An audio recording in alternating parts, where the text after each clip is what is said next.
Good evening and welcome to the quarterfinals of the playoffs here in the state of Iowa. I'm Trent Condon with you on Prep Preview on CISN as we take a look at the local games of interest here in central Iowa. Southeast Polk, the number one ranked team in Class 4A, undefeated on the year. They welcome in Cedar Rapids Kennedy. A look from a team from outside the area here as Kennedy comes in after a huge performance on the ground last week. Great offensive line led by Connor Colby, one of the top players in the country, an offensive tackle that's on his way to the University of Iowa, and he'll lead that offensive line trying to go up against the stout defense of Southeast Polk. And then a rematch from what we saw earlier this season.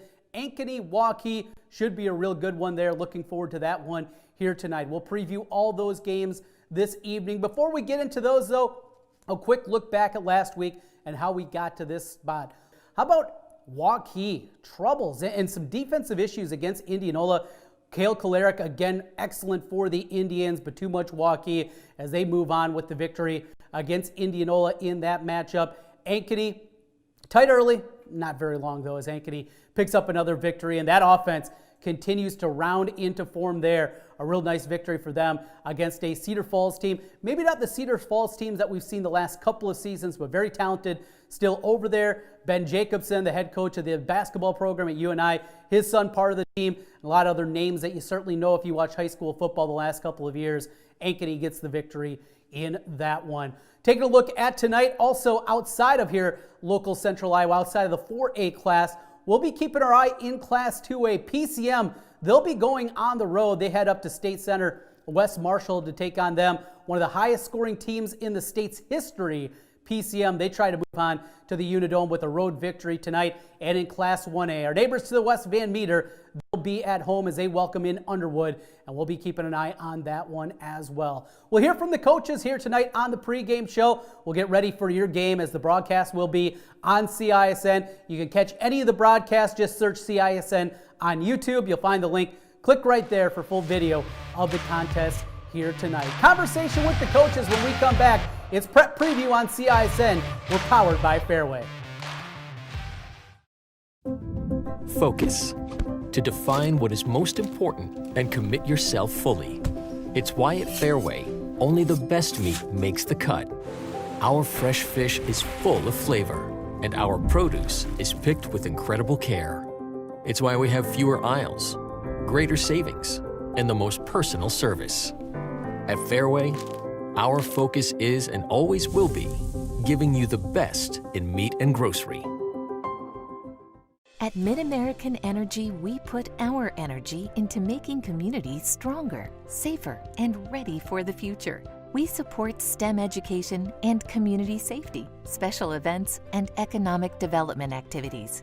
We energize our cities and towns just like we have for decades, all to help make your community the place where you want to build your business, your legacy, and your life.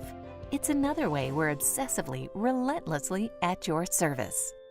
Business owners, real estate agents, are you looking for an experienced, proven, and locally owned partner in central Iowa for your commercial construction needs? Make it Roshan Corporation. Roshan Corporation will guide you through options to make your dreams a reality. Roshan, your general contractor who can build anything from small tenant improvement spaces to large-scale design-build projects. It's Roshan Corporation. Online at RoshanIA.com. If you can dream it, we can build it.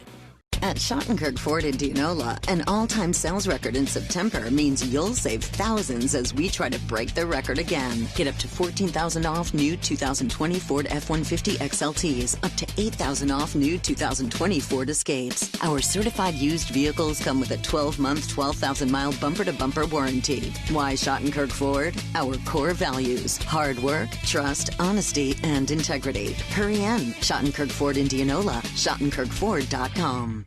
If you plan to buy a franchise business or you're thinking of starting a new franchise, there's a lawyer right here in central Iowa that can help you through the process. Rush Niggett, a Brick Gentry Law PC, has set up an affordable service to help individuals considering buying or starting a franchise business. Learn more online at rushonbusiness.com. Let Rush Niggett help you buy or start your franchise. Rush Niggett, the franchise lawyer with Brick Gentry Law PC. It's good to have Rush on your side.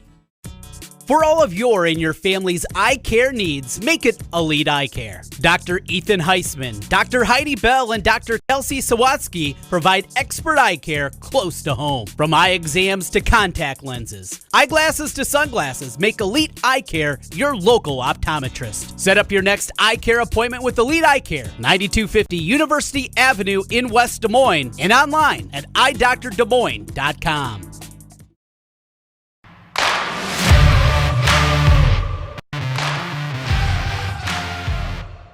Number 1 Southeast Polk, they get ready for tonight's matchup against Cedar Rapids Kennedy. Let's hear from the coach. Let's start with Brad Zelenovich, the head man for Southeast Polk. The Rams, number 1 and undefeated on the year against Cedar Rapids Kennedy. Here's Brad Zelenovich. Conversation with the coach here on CISN as we welcome in the head man for the Southeast Polk Rams. They're ranked number 1 in Class 4A. Brad Zelenovich here with us today. Coach, congratulations on another victory. Moving on here to the quarterfinals. Before we look forward this week, Cedar Rapids Kennedy on deck. Let's talk a little bit about last week's game against Ankeny Centennial. A little bit of a slow start and seemed like a pretty good game plan from the Pizzettis and the rest of the staff over there as they were ready to go with Ankeny Centennial. But your thoughts overall on the victory, 41-7? Yeah, it was. We kind of got out of the gate slow. Credit to them. I thought they had a good plan. They were, slowing things down, trying to keep us off the field a little bit, working the play clock. And they converted on some third downs early in the game, hit a long pass, did some nice things. Obviously, we extended some drives with some dumb penalties, on the defensive side, the roughing the punter, some things we got to get cleaned up. But as time went on, we made enough plays, made some big plays, got rolling there in the second and third quarter, and answered a touchdown, out of the gate in the second half, and kind of put them away from there. Yeah, really a workmanlike type of victory there. I want to talk about your quarterback, Jackson Daly, and showing off those wheels. We know he's a pretty good runner out there, but maybe a tick faster than I saw as he was breaking away for that big gainer.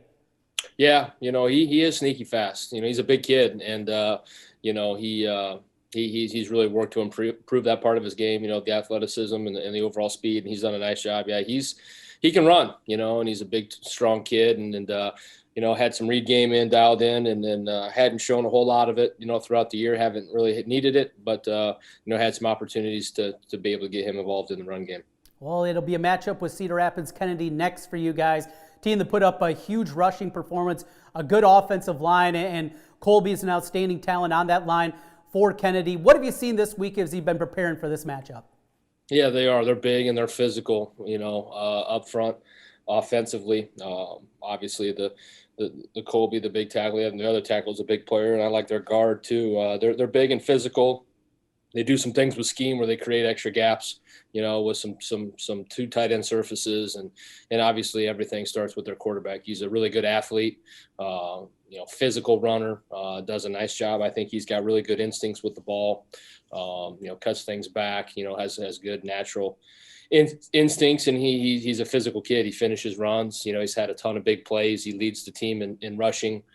He's also, up there in the state rankings. So big physical offensive line, that runs the ball with the quarterback. And obviously their tailback's capable too. So they're big and long. And, we'll have our hands full. It'll be a physical football game. Max White, their quarterback, doesn't throw it a ton. He's more of a runner back there. After preparing for Centennial and the run game that they have, how much different does it look? And schematically, what do you see from Kennedy? What's going to be kind of their base offense?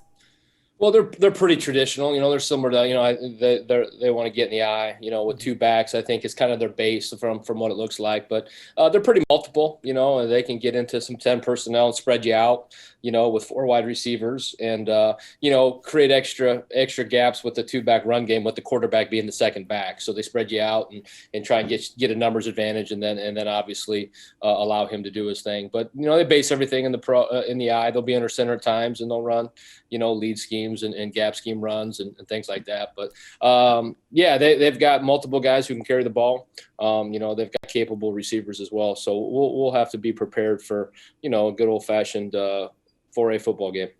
With that, you guys at this time, you get to know the team so well that you face off against. How is it nice to be able to face off against somebody from the other side of the state, somebody you don't know, and just maybe rejuvenate the juices a little bit as the guys, your coaching staff's breaking down the film and seeing somebody different for once?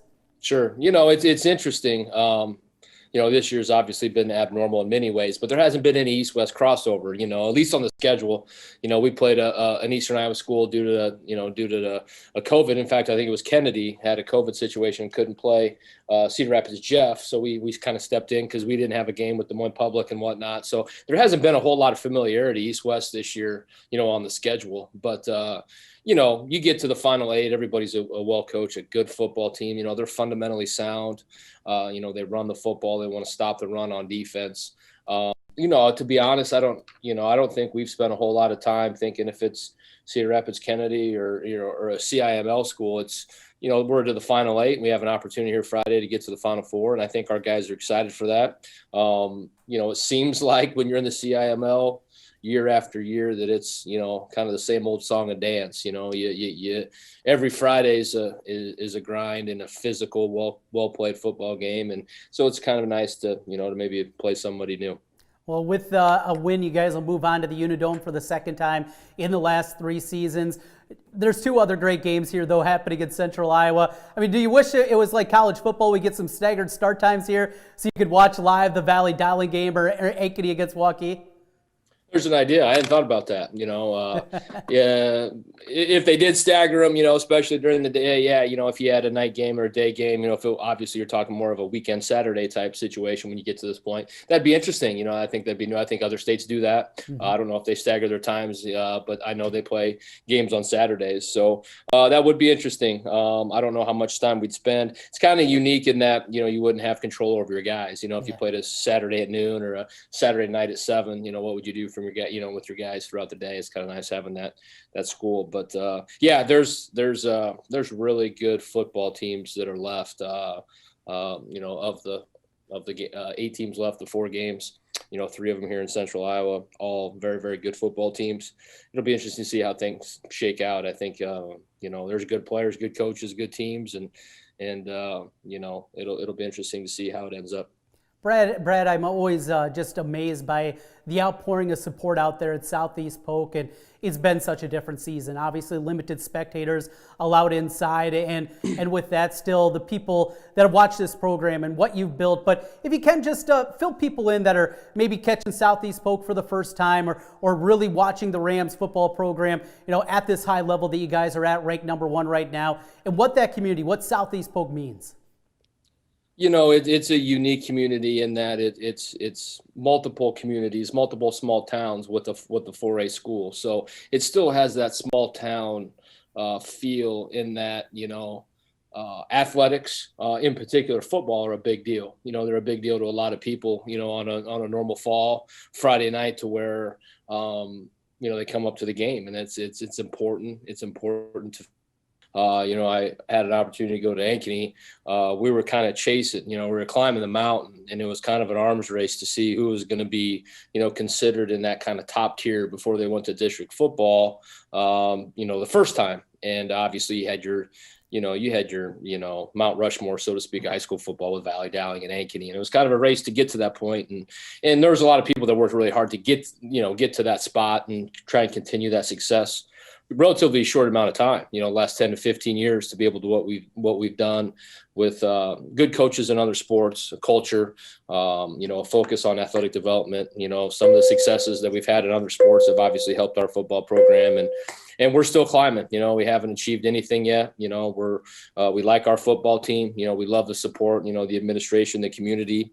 We've got really good kids that love football. They're high character kids. They work hard. We ask a lot of them, just like the other successful 4A programs do. We encourage multi-sport competition, but, they're always a football player. You're a football player doing something else the rest of the school year, but, we're training and striving and kind of climbing, to get to the top. And our kids know that. Our parents know that. It's a big deal. It's hard. It's not easy.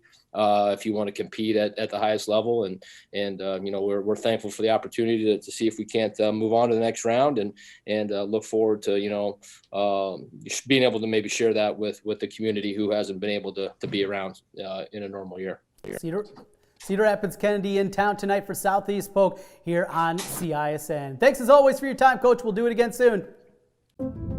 Focus. To define what is most important and commit yourself fully. It's why at Fairway, only the best meat makes the cut.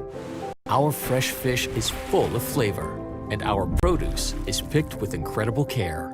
It's why we have fewer aisles, greater savings, and the most personal service. At Fairway, our focus is and always will be giving you the best in meat and grocery. If you plan to buy a franchise business or you're thinking of starting a new franchise, there's a lawyer right here in Central Iowa that can help you through the process. Rush Niggett of Brick Gentry Law PC has set up an affordable service to help individuals considering buying or starting a franchise business. Learn more online at rushonbusiness.com. Let Rush Niggett help you buy or start your franchise. Rush Niggett, the franchise lawyer with Brick Gentry Law PC. It's good to have Rush on your side. In Iowa, we grow corn, but to us, corn is more than a cash crop. It's part of who we are. Corn supports our livestock, helping our animals thrive. Corn fuels us. Ethanol powers our state as we push towards a clean, burning future.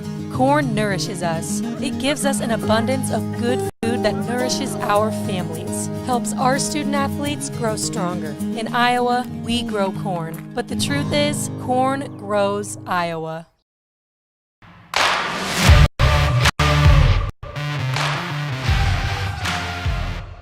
Welcome back to Prep Preview on CISN. Time to hear from the other sideline as we get ready for Southeast Polk's matchup tonight, taking on Cedar Rapids Kennedy. We'll dive in, learn a little bit more about the Kennedy Cougars with Brian White, the head coach for Cedar Rapids Kennedy.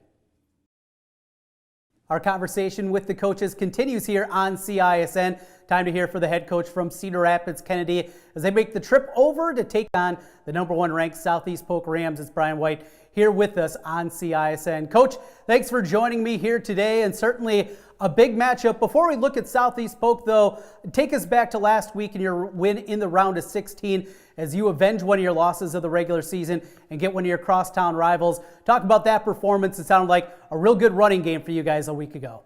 Yeah, actually, we played them week 1, and it was an overtime win for us. So we had already beat them once, and when you beat a team or attempt to beat a team twice, it's always that much more difficult, especially when it's a crosstown rival. So, we went into the game thinking that we needed to run the ball. That's our strong suit, and we have a good O-line and a couple of kids that carry the ball pretty well. So, we were focused on the run, and they play a single wing offense, and so you have to stop the run. So it was one of those games where it was going to be 3 yards and a cloud of dust most of the night, and tried to shorten it down a little bit and had some success and felt good about it. At the end, I think we had 435 yards rushing, in that game. And anytime you can control the ball and control a clock like that, your chance of winning go way up. And so we had a good night. It was a lot of success. Coach, you took over a program that certainly had some difficulties, and you built them up to one of the powers now over on the east side of the state. For people here in central Iowa that don't know a whole lot about Kennedy, if you can just fill us in, that rebuild that you've done and getting to this point now where you guys are perennial playoff contenders. Well, I've been here for a while. I was here for, many years before getting the head job. And, we seem to be right there on the cusp of it, that we had some years where we made it in the playoffs and then some years that maybe we were, more towards 500. We put together a great staff, of coaches that we have here. And certainly we focus on getting kids to play football. And we've always been fortunate with our numbers. We have some of the biggest squads on the east side of the state. We're typically between 60 and 70 kids out for football, which is pretty good, and we focused on changing our style of play. We're a run-oriented offense. We play a pro-style offense. We don't do the spread stuff like most teams are going towards. We want to run the ball.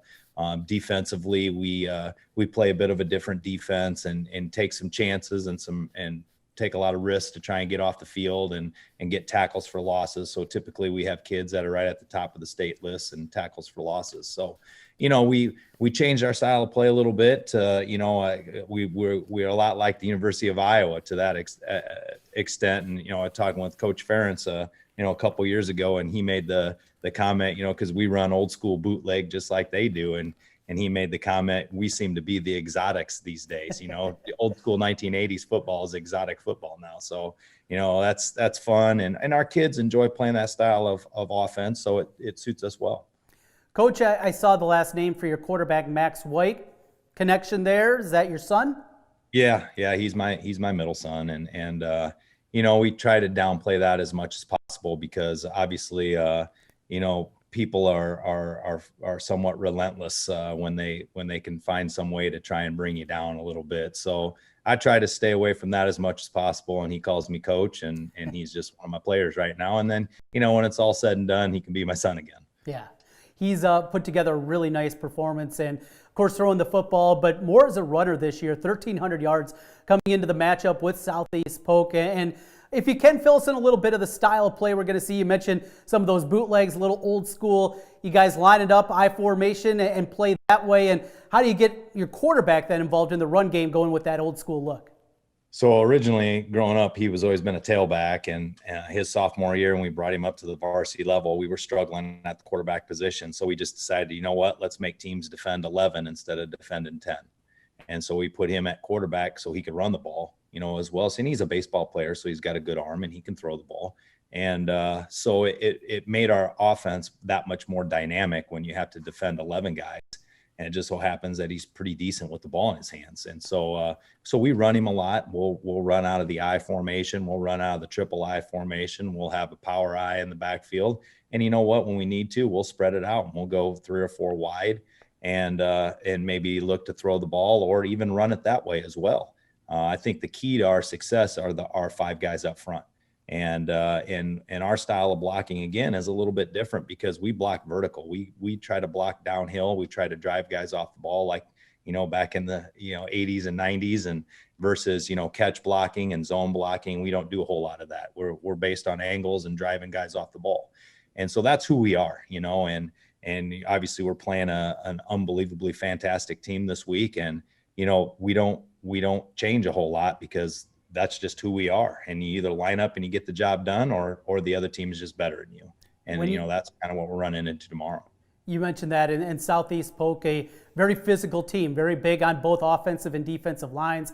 Caggiano's had a ridiculous season numbers-wise off the defensive end position and an offensive line that averages 280 pounds. So kind of strength on strength here. What have you seen as you've been lining up and watching the film on Southeast Polk this week?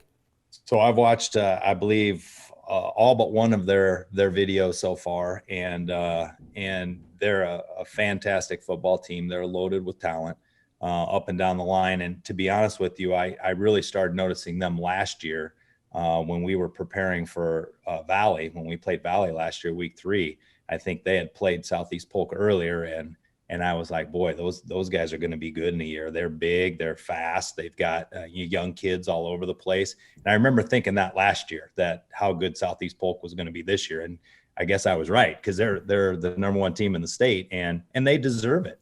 They've got a big old line. I'm really impressed with their running back. He runs hard, he's quick. The quarterback throws the ball, he gets rid of it fast. He's got a great arm. Obviously, they've got receivers that'll go get it. Their defense, they play very fast. They're big up front, and they've got long arms, and they get the offensive linemen. They press out and get the old lineman off you. They're a well-oiled machine, and we're happy to be able to go down there and get out on the field with them and see what happens. But I think they're number 1 for a reason. They're the best team in the state, and so obviously we're gonna have our hands full.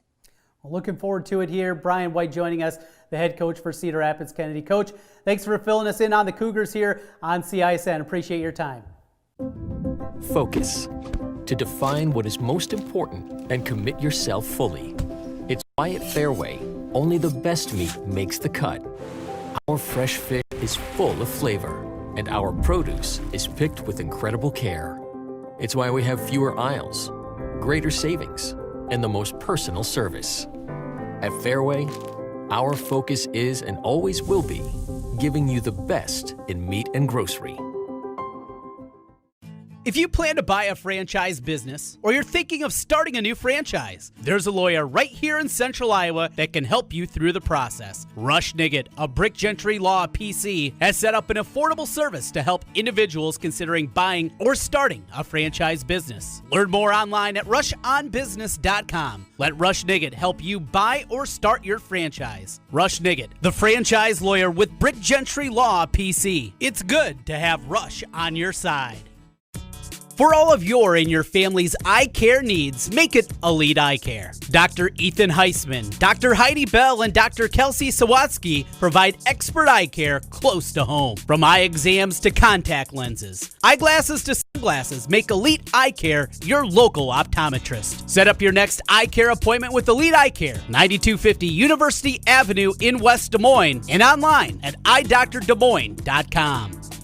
Business owners, real estate agents, are you looking for an experienced, proven, and locally owned partner in Central Iowa for your commercial construction needs? Make it Roshan Corporation. Roshan Corporation will guide you through options to make your dreams a reality. Roshan, your general contractor, online at RoshanIA.com. If you can dream it, we can build it.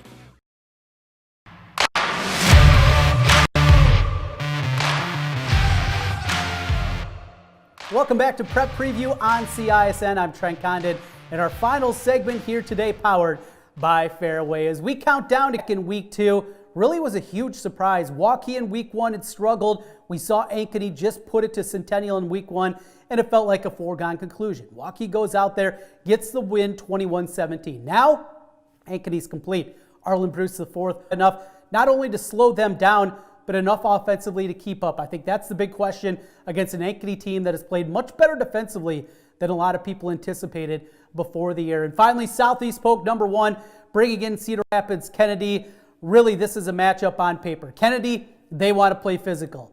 Southeast Polk, they do play physical, and they've shown that week in and week out throughout this season.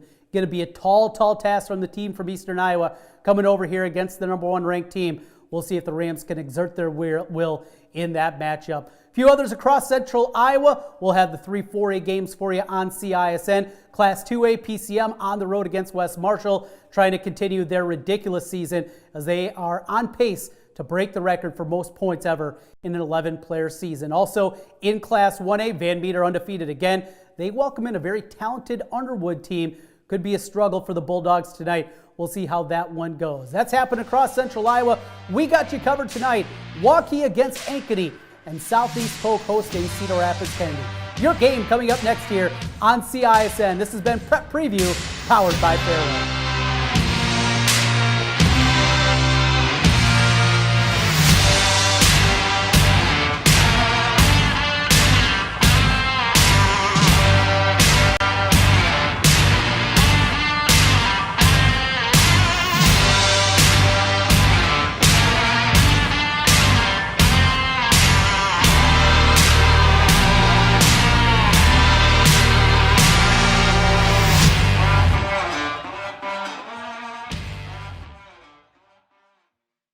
Welcome back here to pregame coverage of high school football. It's the Class 4A quarterfinals on CISN. I'm Trent Condon here with you throughout the evening as we get ready for the matchup between the number 1 ranked and undefeated Southeast Polk Rams. They face off against Cedar Rapids Kennedy. Heard from the coaches earlier here tonight as we look at this matchup on each side. Coach White from Cedar Rapids Kennedy, he told us they're going to be what they are, and that is a physical football team. It all starts on the ground for them and their quarterback, Max White. White on the season, 1,300 yards on the ground. He has put up huge numbers so far this season. White averaging 7.3 yards per carry and 17 touchdowns on the ground. Throwing the football this year, White, 55.1% completion percentage, 535 yards, 4 touchdowns against 2 interceptions. In the backfield with him, senior DeMarcus Ray, who has 651 yards on the ground this year, 7 touchdowns for him. Those are going to be the 2 names you're hearing the most on this side of rushing the football for Cedar Rapids Kennedy. When they do throw it, their top receiver, Jalen Cotton, a senior, Cotton with 13 catches this year for 156 yards, averaging 12 yards per reception. The big physical offensive line is led by senior Connor Colby. Colby, 6'6", 275, is one of the top players in the country, 30th nationally at the tackle position, ranked the number 4 player in the state, a 4-star at the rival site, and the future Iowa Hawkeye picked the Hawkeyes over offers from Michigan, Michigan State, Minnesota, Nebraska, Iowa State, and Ohio State before making his commitment to Iowa. He can move things around, and if they're going to have success running the football, Connor Colby, get a big part of it. A big physical team that wants to grind you on that end of the field. It was a slow start this year for Cedar Rapids Kennedy. They got off to a 2-3 start before winning their last 2 games. They beat Cedar Rapids Prairie after a 1-point game in the season opener, the last round of the playoffs in the round of 16, 45-14, and a win in the first round of 32 against Dubuque Senior, 28-17. Losses this year to Cedar Rapids, Washington, Dubuque Hempstead, and Iowa City West. Southeast Polk comes in with a perfect 8-0 record this season, ranked number 1 in pretty much every ranking system that you look at. Their playoff victories included wins against Ames 48-0, and last week against Ankeny Centennial 41-7 was the final in that one. The signal caller, Jackson Daly, the junior left-hander, he has put together a great season this year. 14 touchdowns through the air against just 3, has thrown for 1,317 yards and 71.4% completion percentage, 100 for 140 through the air this year for Jackson Daly. Daly also can do it with his legs. As we saw a week ago, he had a big touchdown run that win against the Jaguars. 216 yards on the ground this year, 4 touchdowns, averaging 6.2 yards per carry. On the ground, the outstanding running back, Titus Christensen. He is nearing 1,000 yards on the season with 947, 12 touchdowns on the year for him. You also see Xavier Nwamka, the outstanding safety. He'll come in. He'll play a little bit of running back for him, line up in the slot from time to time. He's averaging 11.8 yards per carry and has 7 touchdowns on the season. When they go to the air and Jackson Daly throwing it, his top receiver this season is Isaiah Emanuel, the senior, with 483 yards through the air this year, averaging 18.6 yards per catch and 5 touchdowns on the season. Boone Bain had a big performance last week. He's second on the team with 22 grabs, 4 touchdowns on the season for him. The big tight end will get involved from time to time. Caleb Daniels, the senior, 13 catches this year, 118 yards and 4 touchdowns. You also hear a lot of Daniels on the defensive side of the ball, part of that big defensive line. Playmakers all over the place, and the biggest one defensively for Southeast Polk is Dominic Caggiano. Kaj this year, 11.5 sacks, 22.5 tackles for loss, and his 49 tackles this season. He has been elite at the defensive end position. Caggiano began his career on the hardwood, and he'll still be there for Southeast Polk coming up this winter. Young man that can fill it up from the outside. He's been filling up the stat sheet, though, defensively. Continues to grow and build that body up to 6'4", 230 pounds. A couple weeks back, Coach Zelenovich told us he has an opportunity to play at the next level. And with these kind of numbers and that kind of frame, you can see why, even if that first love might have been basketball, football is right there. Dominic Caggiano, 49 tackles this year, 22.5 tackles for a loss, including 11.5 sacks this season. Of those 49 tackles, 43 of them are solo. You always have to have an eye on Caggiano. You have to scheme. You have to game plan where he is off that defensive end position. He is so good. A great first step and a big frame to go along with it. Our spotlight player for Southeast Polk, number 33 on the defensive side of the football, Dominic Caggiano.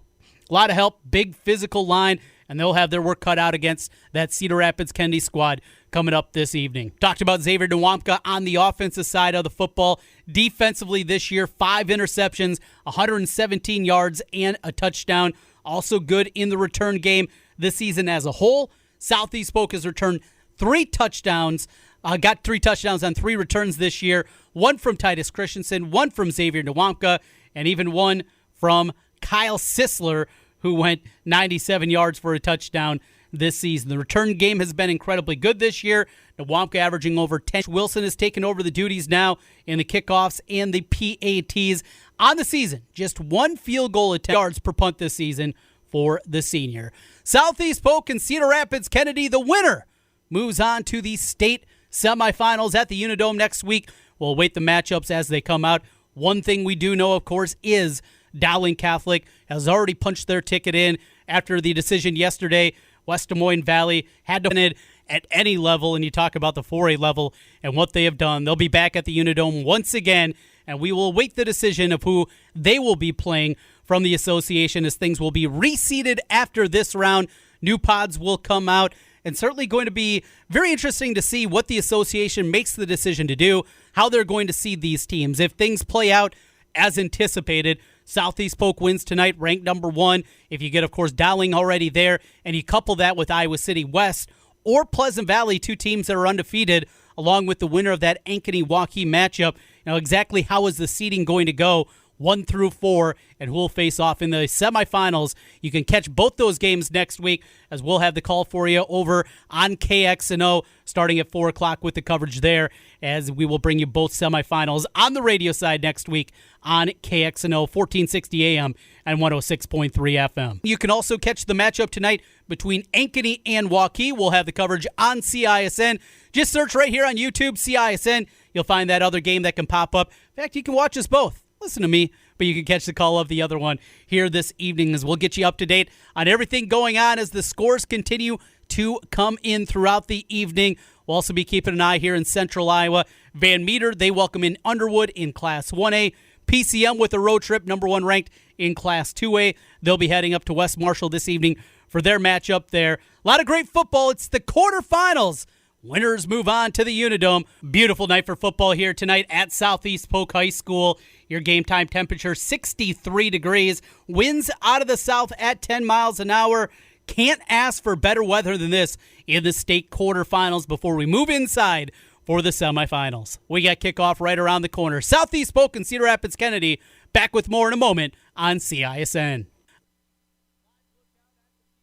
Southeast Polk High School, as it is the Southeast Polk Rams, number 1, undefeated on the season against the 4-3 Kennedy Cougars. Winner moves on to the Unidome next week.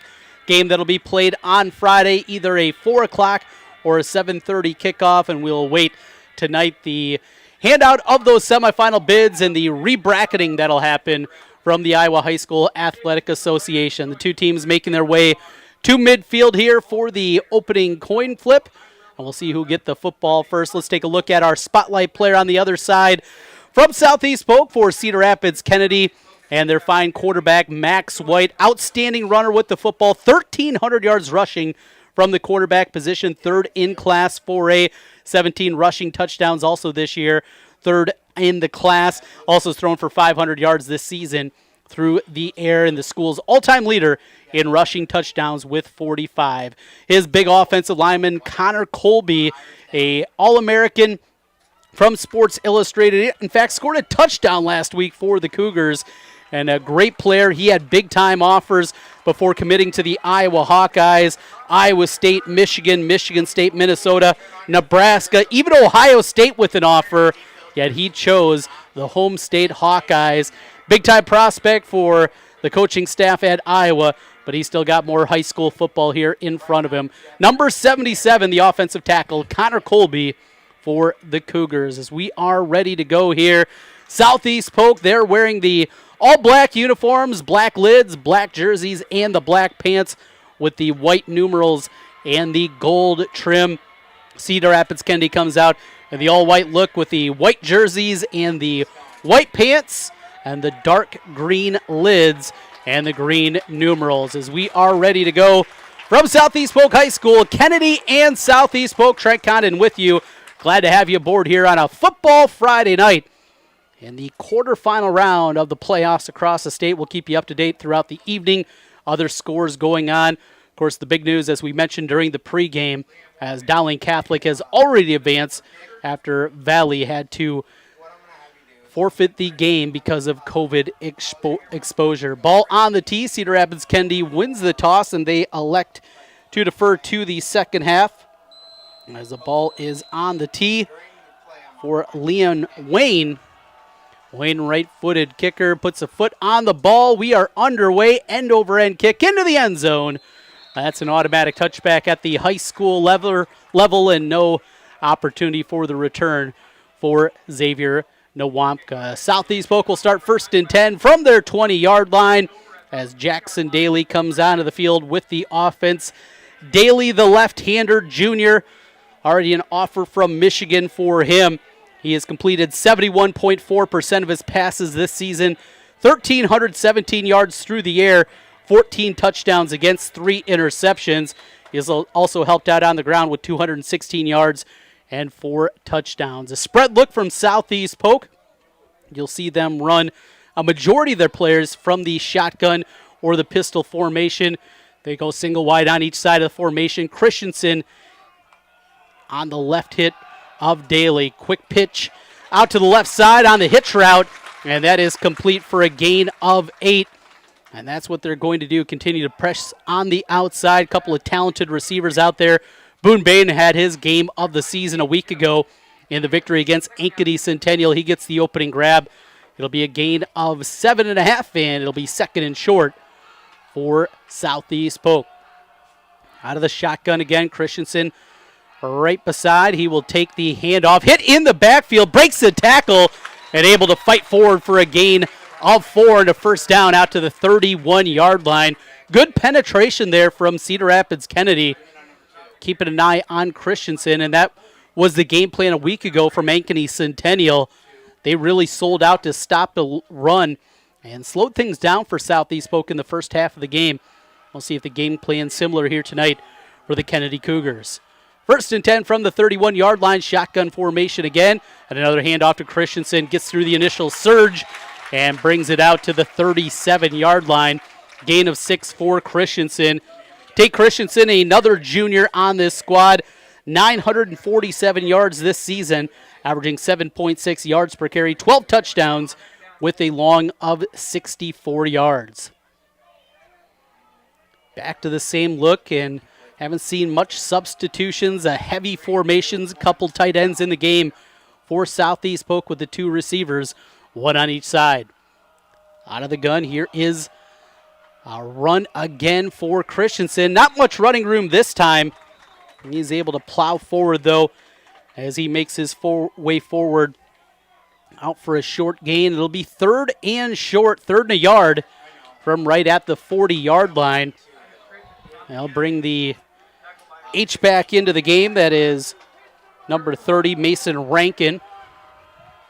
He'll line up on the right side next to Daniel, the tight end. Now look back over at the coaching staff, and Daly going to go under center. Quarterback sneak, fighting forward, and looks like he's going to have enough for the first down as he'll go out just past the 41-yard line and to the 42, so gets enough for the first down there. And the second first down of the possession for Southeast Polk. Good receiver group for the Rams, led this season by number 10, Isaiah Manuel, the transfer from Illinois. He's put together a nice season with 26 grabs for 483 yards. He's lined up wide right. Extra receiver in the game here. They'll go to the run, though. Big hole up the middle. Christensen spitting through tackles at a gain of 7. So very physical football here early after the initial pass. It's been a whole lot of Titus Christensen. And Christensen able to make his way to midfield. It'll be 2nd down and 2 for Southeast Polk. Opening possession, no score. Just about 3 minutes ticking off the clock here, and the clock continues to run.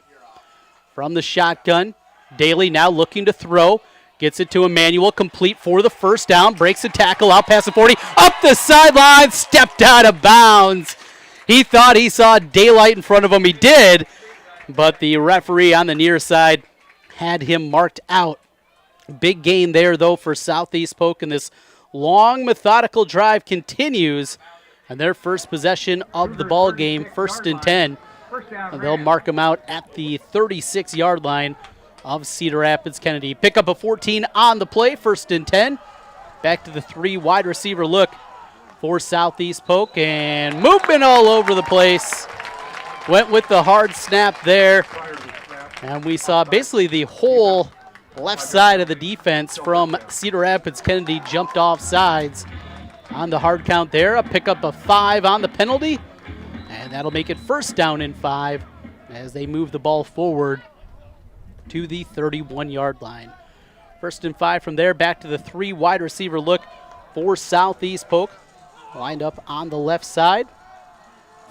It is Falloon and Bain out there. Emmanuel lined up to the right. They'll go to the pass again. Another short completion to Emmanuel. Breaks the tackle to the 20-yard line, and good enough for the first down. Pickup of 11 and another first down. And a very methodical opening drive here for Southeast Polk. And every button that Brad Zelenovich and the coaching staff is pushing right now is coming up in a big-time way. Run, pass, they've been able to do it all along, and you couple that with that big offensive line led by Caden Proctor, the sophomore left tackle, averaging 280 pounds up front. Here's Christensen on the carry, breaks the tackle into the clear, touchdown, Southeast Polk. A 21-yard touchdown run for Titus Christensen. He made it happen there. Shifty feet, a little wiggle, and 6 for the Rams as Southeast Polk jumps on top here. 6-0 with 8:18 to play in the first quarter. Boy, what a move there. Had a man to beat after he got through the initial clearing. And a very impressive opening drive for Southeast Polk. Here's the extra point opportunity as that one is pounded in. 7-0 Polk with the lead. 8:18 to play in the opening quarter. As we come back, high school football continues on CISN. In Iowa, we grow corn. But to us, corn is more than a cash crop. It's part of who we are. Corn supports our livestock, helping our animals thrive. Corn fuels us. Ethanol powers our state as we push towards a clean, burning future.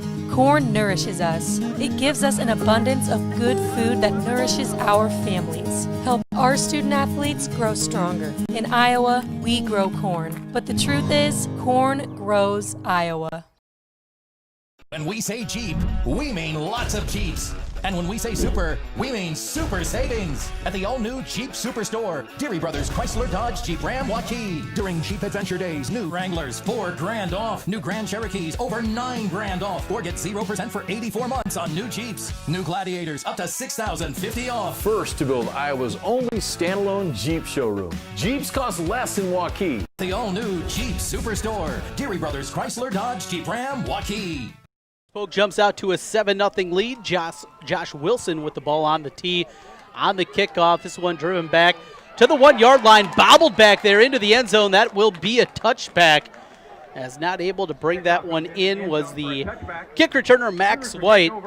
Max White, the do-everything player for Cedar Rapids Kennedy, now needs to find a response after a beautiful drive culminating on a 21-yard touchdown run from Titus Christensen to get the scoring started here. Cedar Rapids Kennedy, they want to play physical. Going to go out there and certainly do it a lot with the run game. Quarterback White this year, 1,300 yards on the ground. Ray is running back. They'll go play action though. First play, flow it out and complete for a gain of 9. Good looking throw from White as he found his tight end, Drake Kinney. For Kinney, just his 6th reception of the year, came in with 5 catches for 94 yards, and everybody was thinking run. They went with the pass, a completion, and a gain. It'll be 2nd down and short for Cedar Rapids Kennedy. Kennedy wants to play physical here. Difficult to do against that defensive front, though, from Southeast Polk. The headliner, Dominic Caggiano, 21.5 tackles for a loss this year. 11.5 sacks. That leads Class 4A. They look to throw again. White rolls out. Here comes Caggiano as White tries to get rid of the football. Are they going to say he was down? Didn't get that ball certainly back to the line of scrimmage as Caggiano is able to apply the pressure again. And what a season Dominic Caggiano has had. So it is an intentional grounding call. Caggiano this season, the season he has put together, 22.5 tackles for a loss, 11.5 sacks this year, 49 tackles on the season, 44 of them are solos. At a big loss after the penalty on the intentional grounding. That's going to make it 3rd down and 19.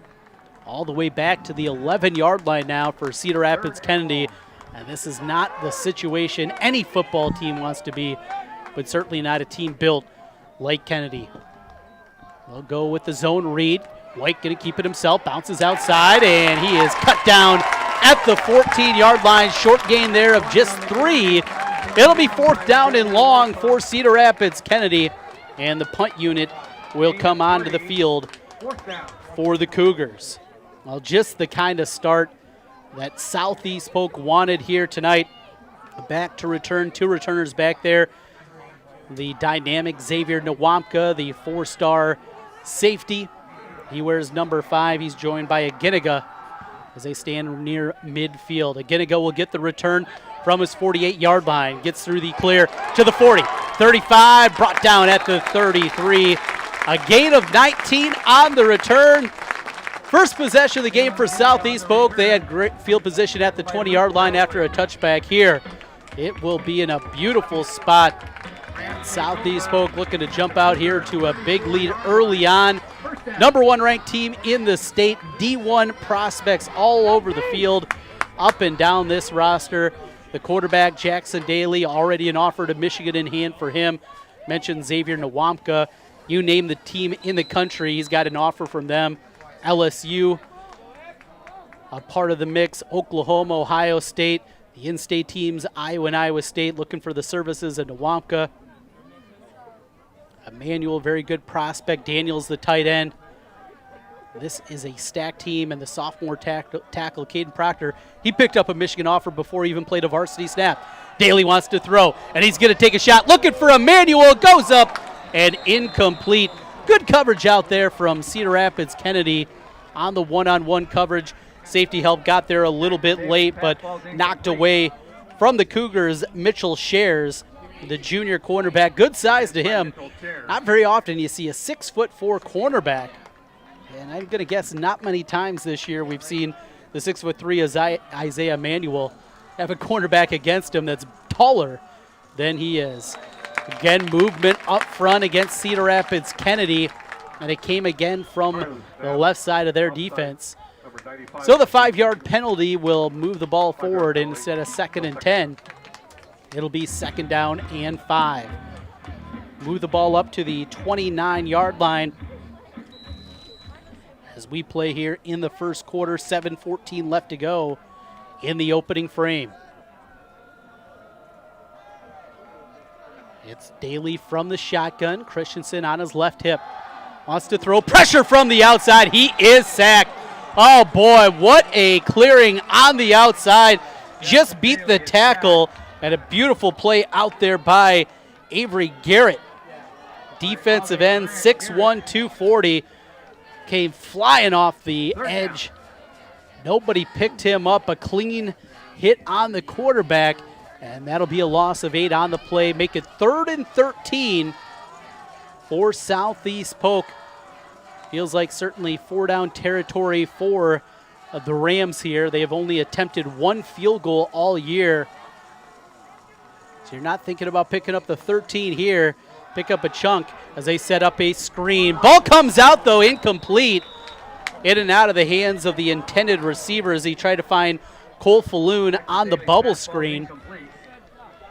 Falloon had one defender in front of him, but if he could have put a grab on that one, certainly want to give them an opportunity. Looks like Southeast Polk, though, now facing 4th and 13. They're going to go with the punting unit as Rockwell will come on to the game. Rockwell, a senior. Zach Rockwell, 6'2", 225. Wears number 48. And he's going to try to pin the Cougars back deep here as we play in the first quarter. 7-0 Southeast Polk with the lead over Cedar Rapids Kennedy. Snap back, punt on its way. A knuckler that hits at the 11-yard line. Angles its way over towards the pylon. We'll see where the officials get to mark it out. It'll be at the 3. How about that from Rockwell? A beauty. And a timeout on the field. Southeast Polk 7. Cedar Rapids Kennedy nothing. 6:19 to play in the opening quarter. Back with more state playoff football on CISN. Focus. To define what is most important and commit yourself fully. It's why at Fairway, only the best meat makes the cut. Our fresh fish is full of flavor. Our produce is picked with incredible care. It's why we have fewer aisles, greater savings, and the most personal service. At Fairway, our focus is and always will be giving you the best in meat and grocery. At MidAmerican Energy, we put our energy into making communities stronger, safer, and ready for the future. We support STEM education and community safety, special events, and economic development activities. We energize our cities and towns just like we have for decades, all to help make your community the place where you want to build your business, your legacy, and your life. It's another way we're obsessively, relentlessly at your service. After the beautiful punt from Rockwell, Cedar Rapids Kennedy going to start way back at their own 3-yard line. 7-0 Polk with the lead over Cedar Rapids Kennedy as they'll go to the ground game, back to their traditional look.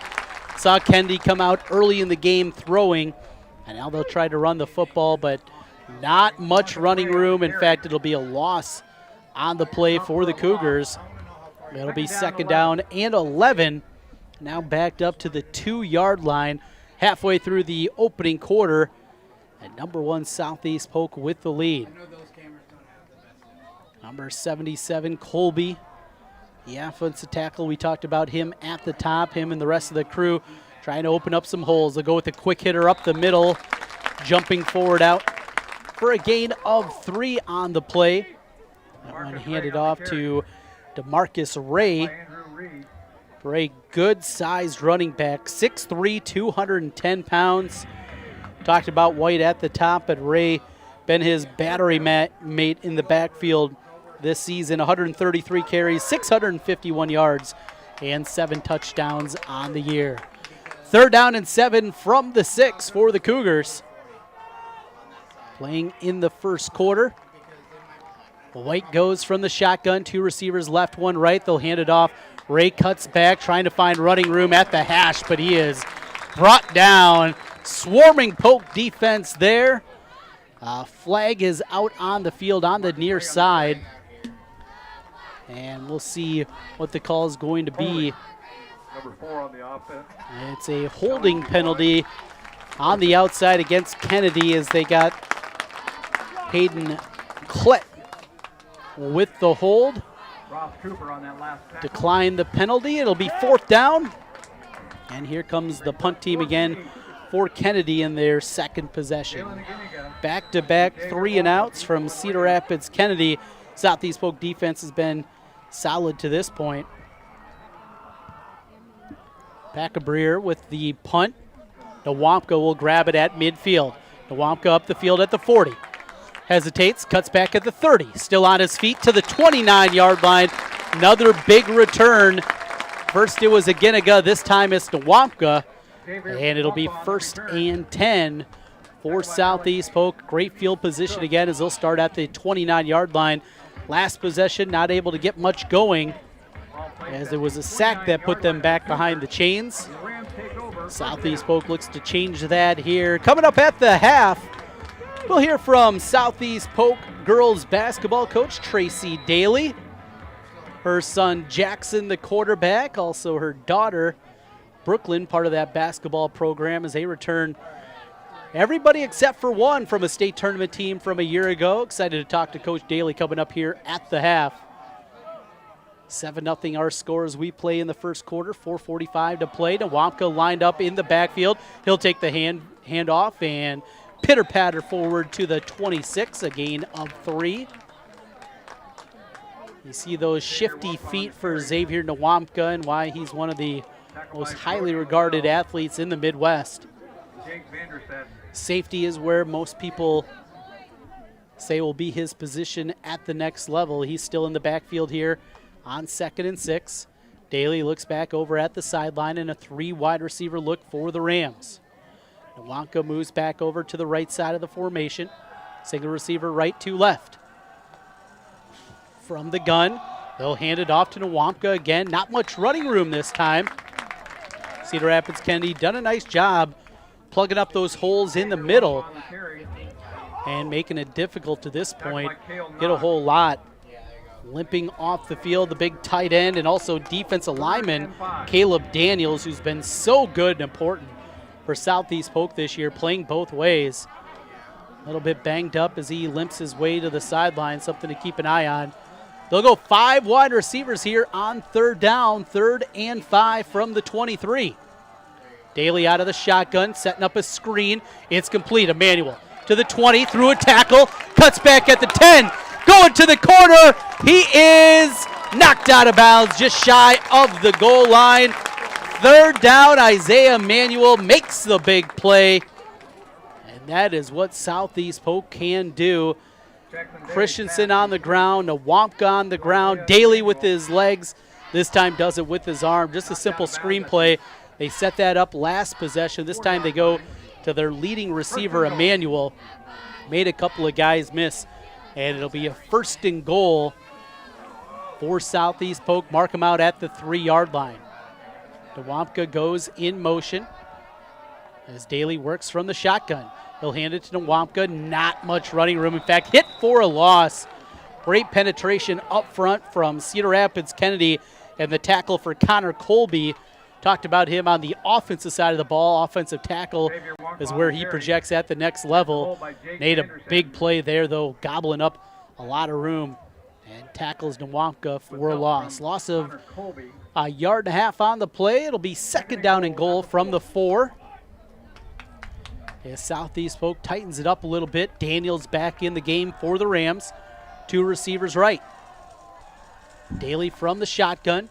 He'll take the snap, looking to throw, goes to the corner of the end zone, incomplete. Went back corner to Boone Bain. Bain a little bit tied up there in the end zone, tried to work back for the football, but couldn't find any room as the pass sailed over his head. It'll be 3rd and goal now for Southeast Polk. 2:33 left in the opening quarter as they work from the 4-yard line. Again, kicking is maybe the one question mark this year for Southeast Polk if they can't convert here on 3rd down. Just 1 field goal this year. Colby jumps offside. And for the 3rd time tonight, Cedar Rapids Kennedy has jumped off sides. And just listen to that snap count and also the clap that goes along with it. That's how Southeast Polk goes as they work out of the shotgun a majority of the time. Those hard counts, though, have got the Cougars to bounce a whole lot on the defensive side. Remains 3rd and goal, but they move it forward half the distance to the goal line. From the 2, under center now is Jackson Daly. He's going to try to sneak it.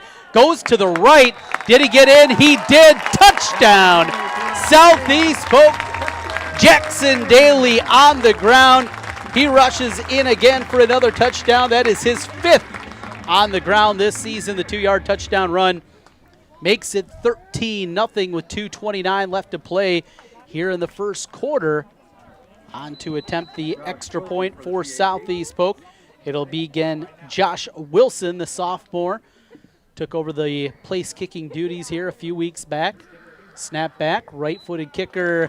Plenty of leg, and it is no good. Wide right. 13-0 is the score. Polk with the lead over Kennedy with 2:29 left. Back with more state playoff football in a moment on CISN. Iowans know that winter means snow, ice, and freezing temps. Severe weather can make the roads downright dangerous. Truck Equipment Incorporated has the toughest work equipment that can stand up to the harshest conditions. Look for Western brand snowplows, quality you can count on. Buy new or utilize our repair services. We'll order new parts for same-day pickup or delivery. And now you can shop from home with our virtual showroom. Go to truckequipment.com today. An annual mammogram is still the best way to detect breast cancer early. And that's a great example for those you love. With Iowa Radiology's state-of-the-art technology, the best trained team in Iowa, and a passionate dedication to patient care, why would you go anywhere else? For something this important, the choice is simple. Call or text to schedule today or visit iowaradiology.com. See why more women choose Iowa Radiology. Their focus is our good health. Short kickoff from Wilson and brought out to the 20-yard line. Trying to get back to the middle of field, but not a whole lot of running room for Jalen Cotton of Cedar Rapids Kennedy. 13-0 is the score. Missed extra point from Josh Wilson. Took over the place kicking duties here a few weeks back for Southeast Polk. But misses on that one, and we talked about some of the struggles that they've had this year. He came in 15 of 16 in PATs, took over the duties from junior Cale Nieve. Was the kicker earlier this year, but they've tried 4 different guys back there. something to keep an eye on as these playoffs progress. 1st and 10 for Kennedy as White takes the shotgun snap, looking to run, and gets a gain of 8. Good solid run there from Max White. Quarterback power play, set the edge, and he's able to pound forward. Very important possession now for Cedar Rapids. Kennedy down 2 scores, 13-0. Have yet to get a first down and need to not only eat some clock here, but need to get something on the board early. Cannot put themselves in a big hole against this very talented Southeast Polk squad. Clock in with 1:47. White on the carry, makes a man miss. Goes to the outside, got the first down, and hit out of bounds around the 32-yard line, a gain of 4. Put a move out there and a little shimmy on the edge against Southeast Polk's Alec Kalingapoulos. Good enough for the first down, and this is what Cedar Rapids Kennedy wants to do: control the line of scrimmage, run the football. As coming into the game for Kennedy, it'll be Jalen Cotton. Cotton, a 5'10" wide receiver. Check out some scores around the area. Ankeny Waukee, number 2 versus number 4. Second-ranked Hawks with an early 14-0 lead. White to throw, now pulls it down, and he gets out at the 38-yard line. Another good gain there. Didn't find his initial read, and that's what White is going to do. He doesn't have that first or second read. He's going to tuck the ball, and he is going to run 1,300 yards on the ground this season. Nice gain. And a gain of 5. 2nd and 5 with 1:07 left in the opening quarter. As the play call comes in from Cotton. Clock out after he was bumped out of bounds. We'll call it 2nd down and 4 from the 37. They'll hand the football off, but nothing there in the middle. Caggiano, he was over there covering things up. Middle of that defensive front. Also there for Southeast Polk, led on the charge by Andrew Harris. And Ray maybe got a half yard on the play. It'll be 3rd down and 4 from the 38-yard line. Play call comes in from Isaiah Morgan, a junior wide receiver, good size, 6'4". As Cedar Rapids Kennedy go trip receivers to the right, single receiver left. White from the gun. Shifts the running back over to the other side of the formation of Flanagan. As they'll go forward, here's White with the first down to the 45-yard line. White carries off the right side. White, not the biggest guy, 5'11", 190 pounds, but he is a football player, football family. His dad, the head coach, they moved him over a year ago to the quarterback position, getting him a little bit more involved along with Ray, a couple of talented backs. But we have reached the end of the first quarter here at Southeast Polk High School. Your score, Southeast Polk 13, Cedar Rapids Kennedy nothing. Second quarter coming up next. It's the quarterfinals in Class 4A. Back with more here in a moment. At Schottenkirk Ford in Dianola, an all-time sales record in September means you'll save thousands as we try to break the record again. Get up to $14,000 off new 2020 Ford F-150 XLTs, up to $8,000 off new 2020 Ford Escapes. Our certified used vehicles come with a 12-month, 12,000-mile bumper-to-bumper warranty. Why Schottenkirk Ford? Our core home. Hi, if you get a different car, simply transfer the plan over. If that car's oil needs are different than your original plan, just pay the difference. It couldn't be simpler. You won't have to worry about inflation or prices going up. Not just your cars. Trent Condon back with you as we begin the second quarter. 1st and 10 for Max White and Kennedy. Hit in the backfield, brought down. Stock continues to rise from the spot also as he plays both ways. And a big long one, Southeast Polk with the lead. As they work from the shotgun, White going to keep it himself. Tries to get to the outside, but he cannot. Oh, what a play on the edge that time as Southeast Polk linebacker Andrew Reed comes up on the tackle. Reed, not the biggest guy, just 180 pounds. He plays bigger. It'll be 3rd and 17 from the 38. 3 receivers lined up, great coverage as he has all season long for the Rams. Senior Jalen Aginiga, and gets the stop for Southeast Polk. And here comes the punt team again for Cedar Rapids Kennedy. Haven't been able to get much offense going. An end-over-end punt and a dangerous one that hits at about the 40-yard line. Will be covered up there. That looks like one that always dangerous, can hit one of the guys trying to set up the return. No contact. And they will say the ball marked down at the 41-yard line. 13-0 Southeast Polk, trying to flex their muscle and punch their way back to the Unidome for the second time in 3 years. A couple of seasons back, they made that surprising run before they ran into Dowling Catholic with Gavin Williams, now an Iowa Hawkeye on the team. Coach Zelenovich has built this program to a high level.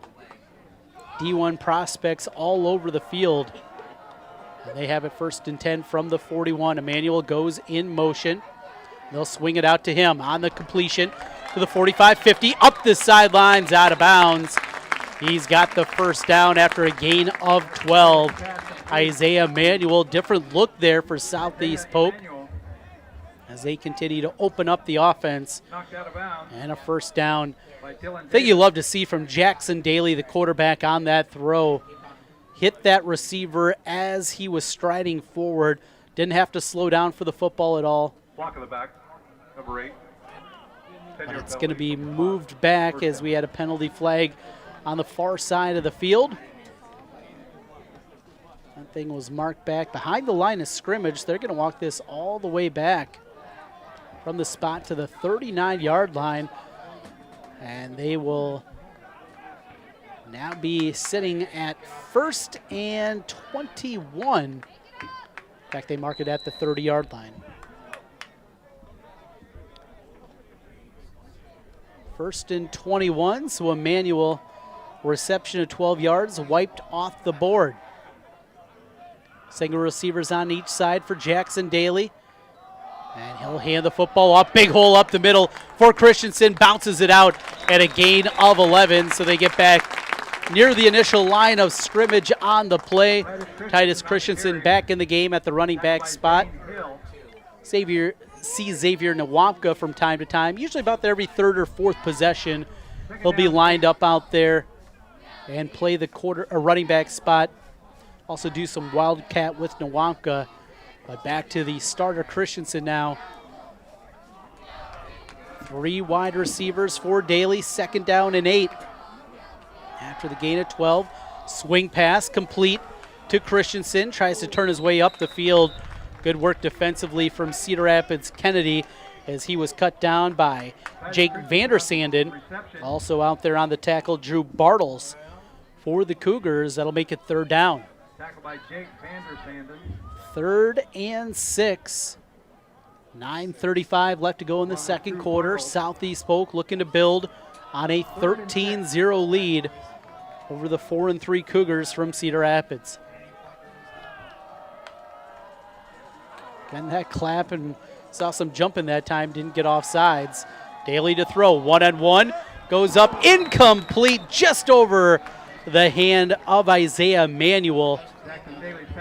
Pressure came over, and good coverage on that very tall defensive backfield for Kennedy.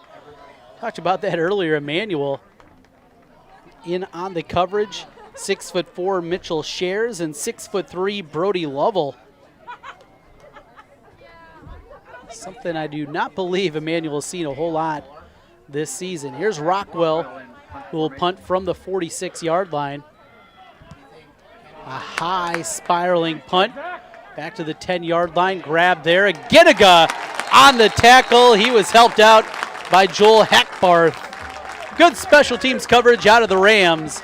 And Kennedy will have the ball back at the 13-yard line now. Trying to find a little bit of running room and some kind of offense. Southeast Polk, they have been solid defensively.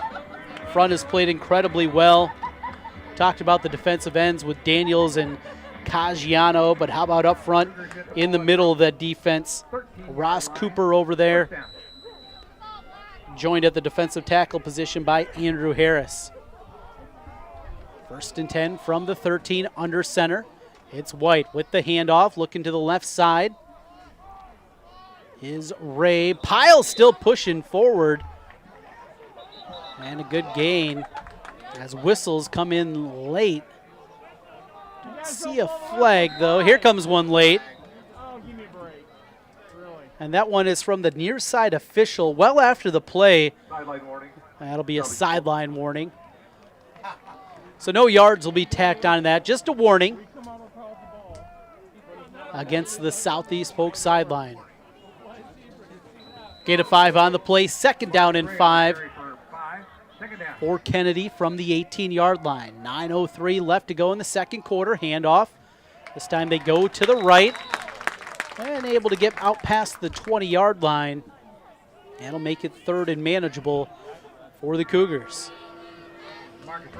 Southeast Polk trying to get off the field again defensively. They have been stout here tonight.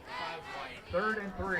13-0 our score. Clock ticks towards 8.5 minutes left to go. Jalen Cotton brings the play in to the quarterback, Max White. White will go from the shotgun. Ray on his right hip now. Play action pass. Rolling out, pressure comes, and he's sacked again. Defensive pressure lined up all night long.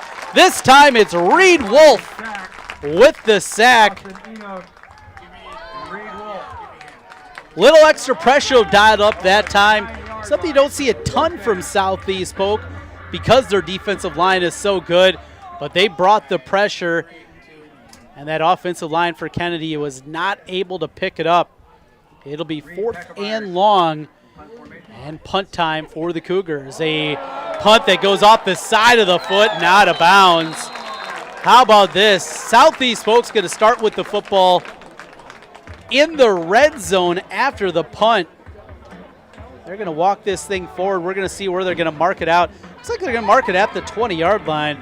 Boy, I think that's where it hit out of bounds. I think they could even mark that one at about the 15 regardless. Southeast Polk, they will happily take the football there. Working with the 13-0 lead and 7:45 to go.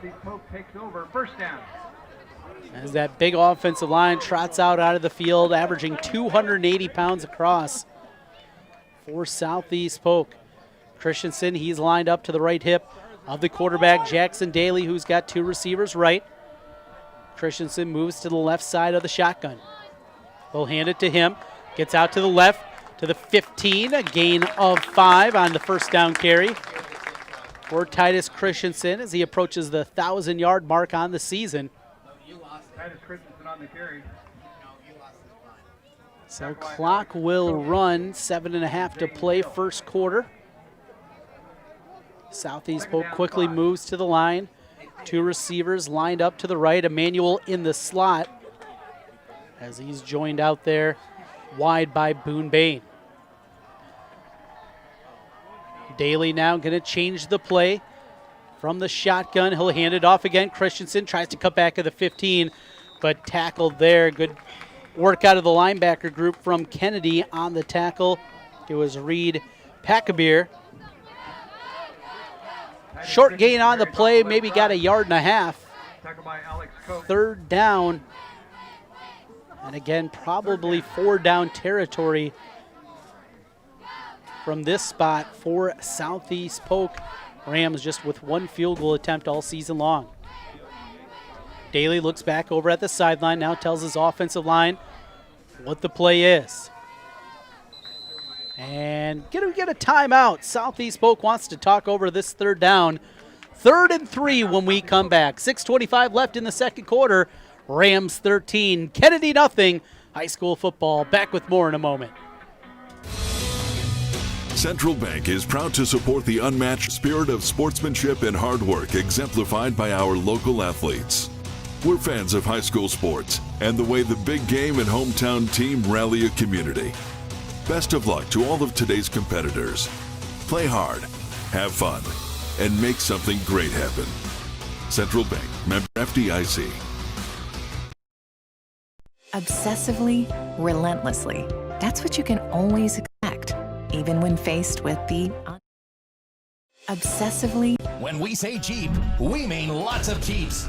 And when we say super, we mean super savings at the all-new Jeep Superstore, Deary Brothers Chrysler Dodge Jeep Ram Waukee. During Jeep Adventure Days, new Wranglers, $4 grand off. New Grand Cherokees, over $9 grand off. Or get 0% for 84 months on new Jeeps. New Gladiators, up to $6,050 off. First to build Iowa's only standalone Jeep showroom. Jeeps cost less in Waukee. At the all-new Jeep Superstore, Deary Brothers Chrysler Dodge Jeep Ram Waukee. Obsessively, relentlessly. That's what you can always expect, even when faced with the unexpected. It's a service we take seriously, providing comfort in the rain, tools to help you save, a helping hand along the way, and from a safe distance away, delivering the energy you need while going the extra mile. Regardless of the times, our team remains committed to you. We're down in 3-4 Southeast Polk as we come back to live action on CISN. Christensen with the carry. Hit out past the 10-yard line and marked down at the 9. That'll be good enough for the first down. It'll be 1st and goal for Southeast Polk as we come back as the number 1 Rams lead it 13-0 against Cedar Rapids Kennedy. Ball at the 8-yard line. Trent Condon with you tonight. Glad to have you with us. Playoff football live video stream on CISN and our replay tonight on 1460 KXNO and 106.3 FM. Handoff Christensen to the left, and he is covered up right away.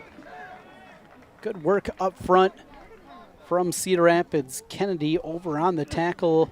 Another one for Reed Packabeer.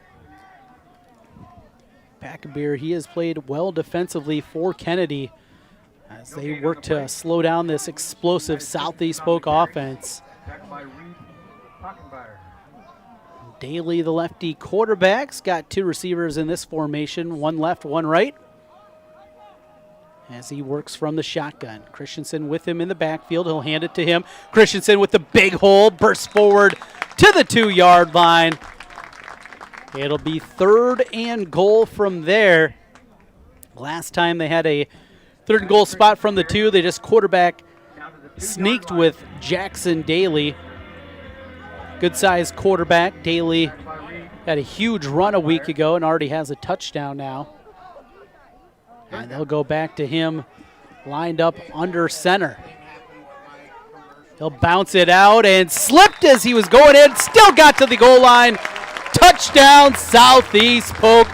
Jackson Daly for the 2nd time tonight. He is in. Another 2-yard touchdown run for the quarterback. 19-0 our score. Southeast Polk leading. And another extra point opportunity for sophomore Josh Wilson. Polk a 20-0 lead over Kennedy. 4:46 left in the 2nd quarter. We come back. Playoff football continues from Runnels in a moment. Godfather's Pizza's Autumn Feast. A medium specialty pizza, a medium pepperoni pizza, and my new caramel apple streusel with Twix candy pieces. Get yours today. Hi, I'm Joe the Car Guy with Westside Auto. Without question, the COVID-19 pandemic created many disruptive changes in our lives. Some of us got sick, jobs and income were compromised, it was difficult to even spend time with family and friends. But one thing hasn't changed, and that's Westside Auto Pro's commitment to quality service, and that will never change. We're here to make sure you get maximum performance car is the least of your worries. 20 KXNO and CISN with our live video stream. Wilson with the kickoff. It'll hit at the 3, bound its way into the end zone. That's an automatic touchback. And now danger time for Cedar Rapids Kennedy. The Cougars have to find something offensively against Southeast Polk. Very limited yardage in the first half as this has been dominated by the top-ranked Rams. Team that is built running the football, physical football. Had just thrown the football 69 times all year long coming into this game in 7 contests. Got plenty of time for a sustained drive as White takes the shotgun snap, jumps forward out past the 20-yard line to the 22, and a gain of 2 on the play. Max White on a keeper. White this year talked about his numbers in the pregame, 1,300 yards on the ground, averaging 7.3 yards per carry and 17 touchdowns. Third in Class 4A. The going has been much more difficult, though, tonight against Southeast Polk. Ivy's knocked down there, falls forward to the 26. Helped out by the defensive tackle for Southeast Polk, Big Ross. Cedar Rapids Kennedy. Trip receivers out to the left, single receiver to the short of the first down marker. There's a flag out on the field. Flag on the play. On the near side here. And we will look at that. They got Connor Colby. So now decision time for Coach Zelenovich. And they're going to walk this one back. So instead of taking the 4th down, they'll walk the ball back to the 15. It'll be 3rd and 15. And these are the times that Xavier Nwampka, he can thrive. No, they're going to have to put the ball in the air, more than likely to get the first down. Just a ball hawk in the back end of that defense for Southeast Polk, wearing number 5. And perhaps licking his chops here, looking for something over the middle. 3rd and 15, 3 receivers left. Pressure comes. A whole bunch of Southeast Polk Rams defenders were over there. That was like a jailbreak. Everybody was coming through. Normally, it back in a 4th and 23 from the 7-yard line. Here's the punt that'll hit at the 34-yard line. They'll take a Kennedy roll all the way to the 46-yard line. Still, Southeast Polk will start in plus territory from the 46-yard line of Kennedy and looking to build on a 20-0 lead with 2 minutes and 38 seconds left before we hit the halftime horn. At the half, we'll take a look back. Some of our highlights here in the first half of this one. Also, we'll talk with Tracy Daly, the girls' basketball coach, on the halftime show as the Rams trying to get back to the Unidome for the 2nd time in 3 years. 1st and 10 from the 46-yard line of Kennedy. They'll go 3 wide receivers for Jackson Daly. Back to the shotgun again. And here comes a whistle from the officiating crew. Going to get a delay. 5-yard penalty. That's not how you want to start a possession. And they'll walk it back 5 yards back into Ram territory to the 49-yard line. Well, you don't see that very often. First play coming out. And a delay. Not a whole lot of giddy up there from the Rams getting back out onto the field. 1st and 15 from the 49. Play action. The throw, and a dangerous throw, but it is caught out to the 43-yard line as he found Boone Bain. Defender jumped in front of that pass as Jake Vandersanden was there in coverage, but the ball zipped past him and into the hands of Bain. It'll be a gain of 8 on the play. 2nd down and 7. Daly back to play action, tipped and incomplete. And for the 2nd time, good coverage by Jake Vandersanden. Knocked down by Jake Vandersanden. So a pass deflection for him. We'll make it 3rd and 7. Southeast Polk, 2:08 left. Into the game for the Rams, Cole Falloon. He'll line up in the right slot. He's out there with Bain. Emmanuel one-on-one on the left. Cedar Rapids Kennedy showing some pressure here from their linebacker group.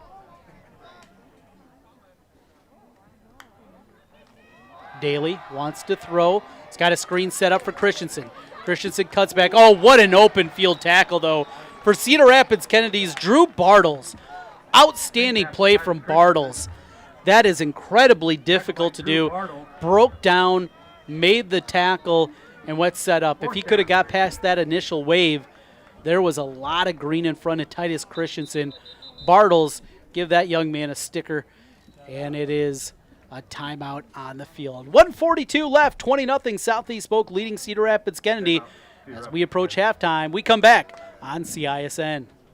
An annual mammogram is still the best way to detect breast cancer early, and that's a great example for those you love. With Iowa Radiology's state-of-the-art technology, the best trained team in Iowa, and a passionate dedication to patient care, why would you go anywhere else? For something this important, the choice is simple. Call or text to schedule today, or visit iowaradiology.com. See why more women choose Iowa Radiology. Their focus is our good health. Save thousands now at Schottenkirk Chevy Waukee.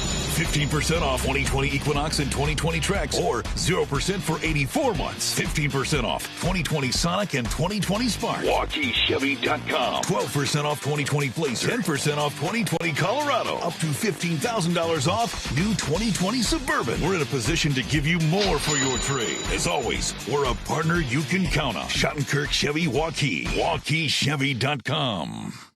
Zach Rockwell in punt formation for Southeast Polk, 4th and 10. Another high punt from Rockwell over to the right side, hits at the 15, bounces back though. Pitching wedge that had some spin on it, went back the other way. So Cedar Rapids Kennedy will start at the 25-yard line. Down 20-0, points at a premium, 93 seconds to go. Not an offense built in the pass game, but this is the time.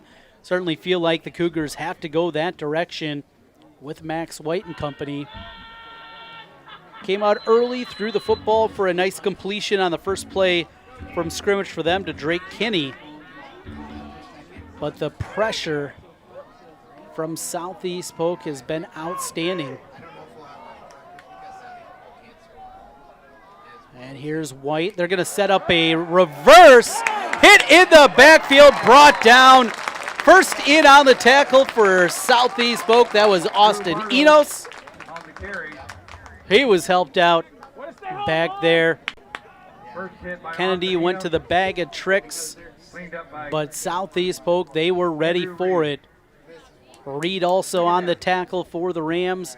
At a big loss of the play of second. It's 2nd and 17 as we tick under a minute left.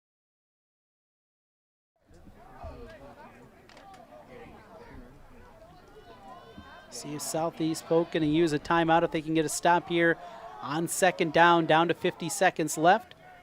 White from the shotgun rolls to his left, trying to get to the edge, but Southeast Polk's defense so fast out there, able to knock him down. Max White on the carry. And we'll get a timeout. Southeast Polk going to use one of their 2 remaining timeouts. 33 seconds to go in the first half. High school football continues in a moment on CISN. Hi, I'm Chris from Fireplace Superstore. Fall is upon us and fireplace season is here, and you need one of the brand new Heat and Glow gas fireplace inserts. They're the perfect retrofit for that old wood-burning fireplace that you're not using. You get beautiful flames, you get heat, you get easy operation, and they're all brand new Heat and Glow gas fireplace inserts. Please come see us, Fireplace Superstore, 109th and Douglas in Urbandale. Focus. To define what is most important and commit yourself fully. It's why at Fairway, only the best meat makes the cut. Our fresh fish is full of flavor, and our produce is picked with incredible care. It's why we have fewer aisles, greater savings, and the most personal service. At Fairway, our focus is and always will be giving you the best in meat and grocery. Out of the shotgun, he's got a hole, breaks the tackle out to the 35-yard line. It'll depend on the spot. And looked like the far side official had him step out short of the first down stick. Beautiful run there for Max White. He was able to pick that up. Initial surge came through from Southeast Polk. Got into the open field, but just stepped out of bounds short of that first down stick. So it'll be 4th and 3. And again, Cedar Rapids Kennedy's going to have to punt it away. Back in punt formation, it is Reed Packabeer. Hackebeyer had a rough punt earlier. This one spirals to the 36-yard line, grabbed by Aginiga. Aginiga to the 45-50. 45 the other way, still on his feet, to the 38-yard line. Good return for Aginiga of Southeast Polk. Jalen Aginiga, his second nice return of the evening. And Southeast Polk, as White was bumped out of bounds short of the first down marker, they were able to keep their last remaining timeout in their back pocket. So 14 seconds left. See if the Rams can get another tally on the board. They lead at 20-0 in these final 14 seconds. Long conversation from the staff. We saw last possession, Southeast Polk had a delay penalty coming out after the change of possession. This time they're on the field, still 15 on the play clock. Two receivers right, one left. Jackson Daly out of the shotgun. Looks to throw. Ball completion to Daniels up the sidelines. Still on his feet. Got further on that one than it looked like he was going to do. They'll have him step out at the 22. Down now to 8 seconds left. So 8 seconds here. What do you do if you're Southeast Polk? You take a shot into the end zone. You try to pick up a little bit more and set up a field goal attempt.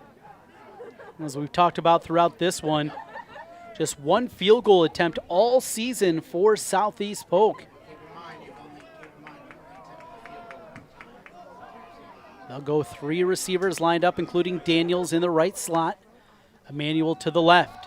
Daly, pressure's coming, steps up in the pocket, throws it up into the end zone. Touchdown, Southeast Polk, Isaiah Emmanuel on the back end of that one. What a play on what turns out to be the final play of the first half.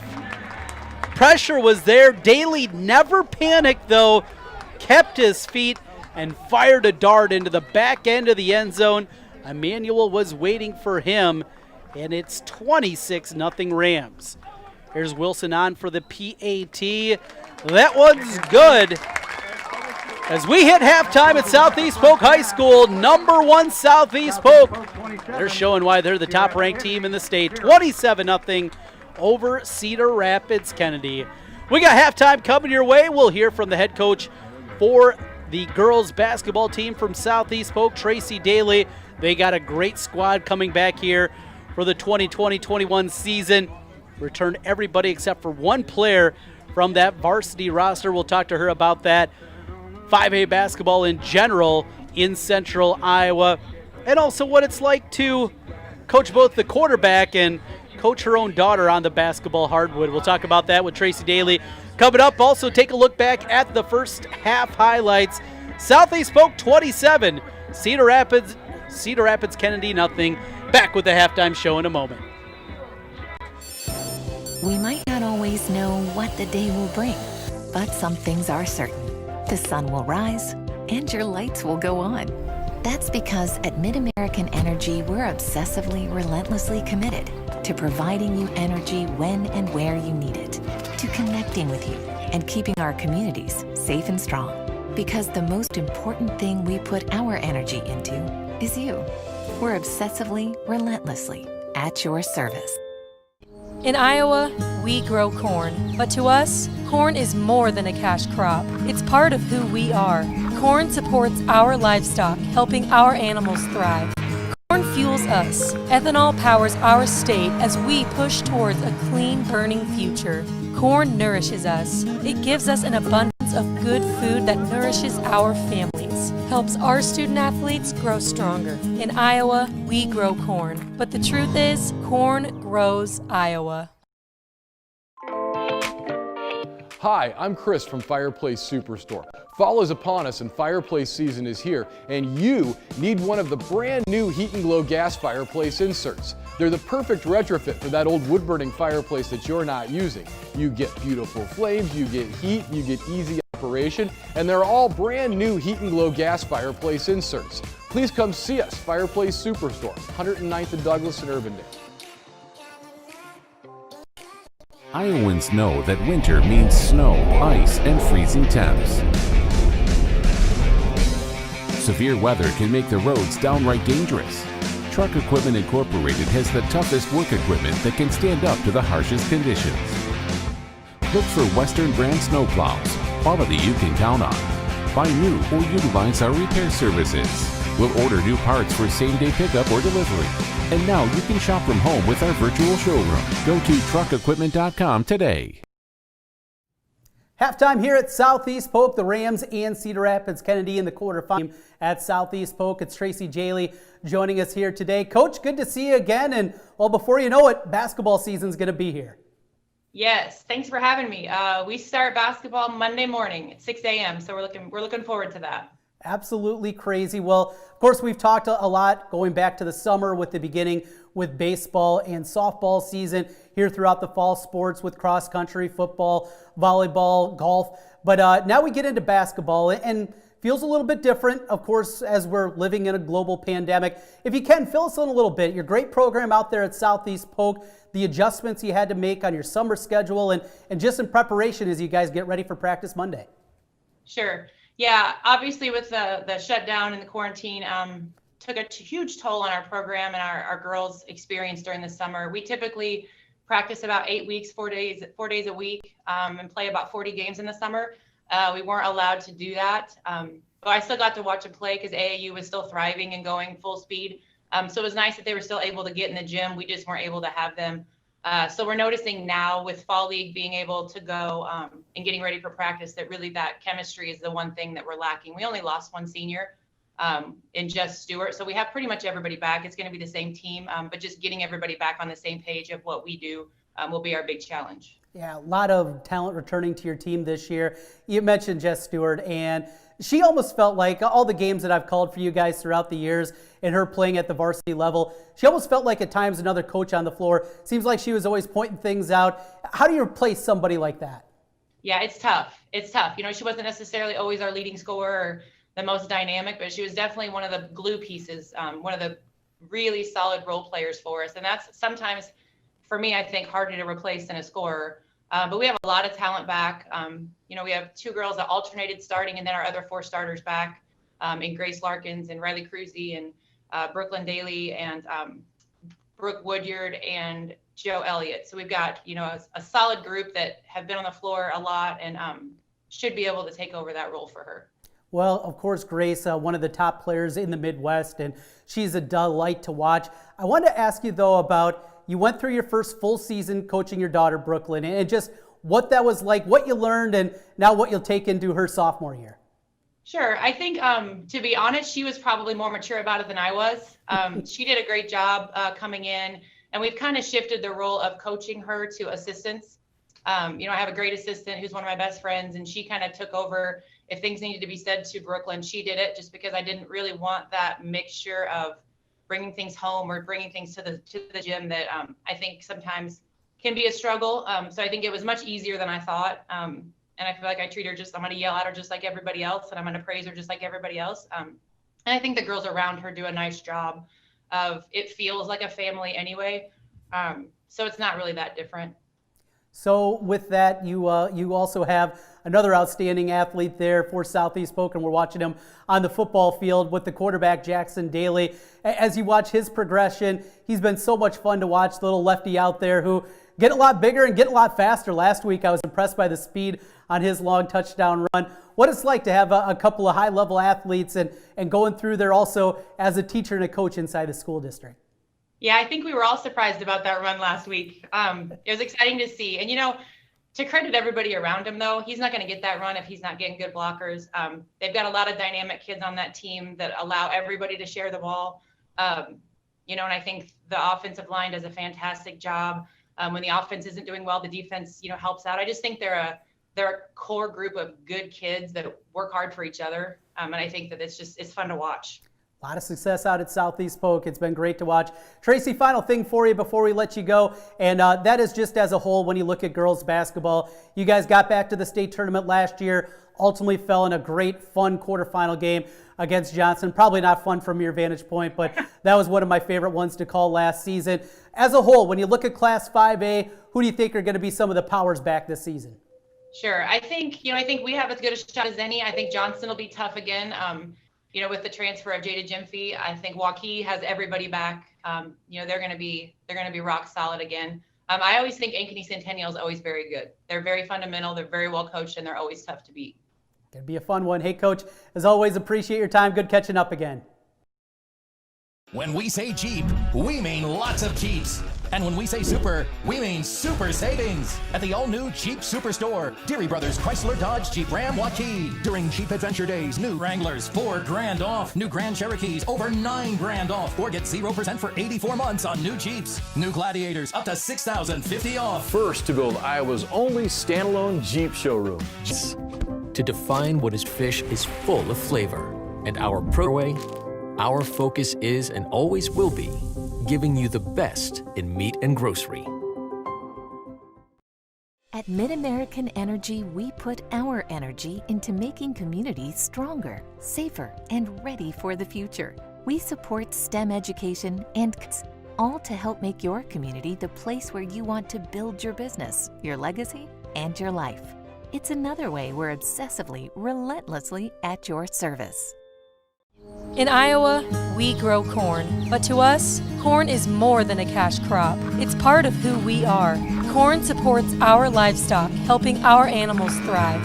Corn fuels us. Ethanol powers our state as we push towards a clean, burning future. Corn nourishes us. It gives us an abundance of good food that nourishes our families, helps our student athletes grow stronger. In Iowa, we grow corn, but the truth is, corn grows Iowa. Iowans know that winter means snow, ice, and freezing temps. Severe weather can make the roads downright dangerous. Truck Equipment Incorporated has the toughest work equipment that can stand up to the harshest conditions. Look for Western brand snowplows, quality you can count on. Buy new or utilize our repair services. We'll order new parts for same-day pickup or delivery. And now you can shop from home with our virtual showroom. Go to truckequipment.com today. Welcome back, everyone, to the Iowa Corn Halftime Show. You might think Iowa grows corn, but the truth is corn grows Iowa. Support Iowa corn growers. Taking a look back at the first half, 27-0 our halftime score. Number one Southeast Polk with the lead over Cedar Rapids Kennedy. And let's get into our carousel of highlights, courtesy of Devin and the crew here with CISN. Opening drive for Southeast Polk. A very impressive drive. They came out ready to go. Titus Christensen, he's fighting his way through, steps through a tackler and gets in. It was 7-0 Southeast Polk after Wilson knocked in the PAT, a 21-yard touchdown run for Titus Christensen. Southeast Polk back with the football again. This time, though, pressure comes from the outside. One of the best plays of the night coming off the edge for Cedar Rapids Kennedy on the sack there as he was brought down by Avery Garrett on that play and stopping the second drive of the game. Back with the football again. Here comes Polk on a bubble screen in the middle. Isaiah Manuel making people miss. Gets into the open field. Finally hit out of bounds short of the goal line. But that set up another score for Southeast Polk as Jackson Daly, the quarterback, lines up from the 2-yard line. Not always quarterback sneak territory, but Daly with that big 6'3" frame able to find a little running room, bounced it out to the outside. Heads up play from the junior quarterback and gets in. It was 13-0.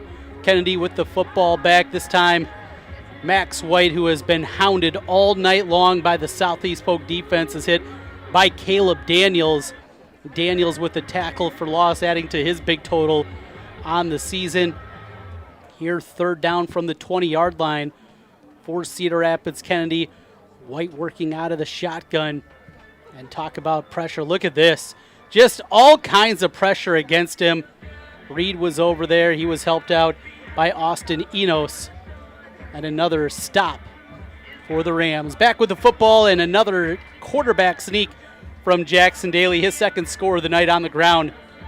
And it was 20-0 after the Wilson PAT there. Another play from the 2-yard line. Instead of just jamming it right up the middle, Daly was able to bounce it out and get this score. Kennedy tried to go to the bag of tricks, but Enos and the rest of the defense was right there from the Rams. Hit in the backfield, a big loss on that play. Kennedy starting behind the sticks as they're trying to do anything to penetrate against the Southeast Polk defense. Was not able to find any running room there. And that continued throughout the first half and just a dominating performance. On 3rd and long, White was able to get out to the free but stepped out just short of the first down sticks. So instead of at very least going into the locker room down 20-0, that gave an opportunity to Southeast Polk to get the football back.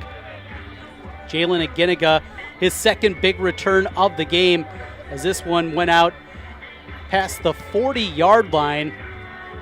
Brought that one back, and then what turned out to be the final play of the first half, there was still 8 seconds to go.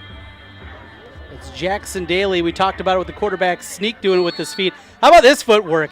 In the pocket, pressure, throws to the back of the end zone, and Isaiah Manuel there for the score. And that's where we reach halftime on the final play of the first half. 27-0. Number 1 Southeast Polk leading Cedar Rapids Kennedy at the half. We'll take a timeout, come back, get you ready for the start of the second half. Winner moves on to the Unidome next week from Cedar Falls, 4 o'clock and 7:30. The start times for the Class 4A semifinals a week from tonight. We'll talk about that coming up here. Get ready for the start of the second half. 27-0 your score. Back with more on CISN.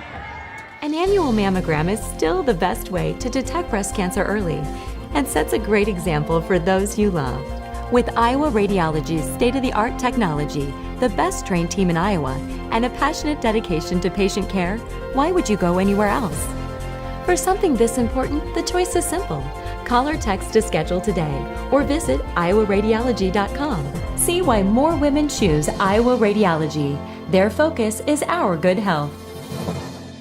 At Schottenkirk Ford in Dianola, an all-time sales record in September means you'll save thousands as we try to break the record again. Get up to $14,000 off new 2020 Ford F-150 XLTs, up to $8,000 off new 2020 Ford Escapes. Our certified used vehicles come with a 12-month, 12,000-mile bumper-to-bumper warranty. Why Schottenkirk Ford? Our core values: hard work, trust, honesty, and integrity. Hurry in. Schottenkirk Ford in Dianola, schottenkirkford.com. Hi, I'm Joe the Car Guy with Westside Auto. I'm excited to tell you about our new lifetime oil change plan. When you purchase our plan, you'll never have to pay for an oil change again. If you get a different car, simply transfer the plan over. If that car's oil needs are different than your original plan, just pay the difference. It couldn't be simpler. You won't have to worry about inflation or prices going up. Give us a call at Westside Auto Pros to get details on the lifetime oil change plan. And remember, when I say lifetime, I mean your lifetime, not just your car's.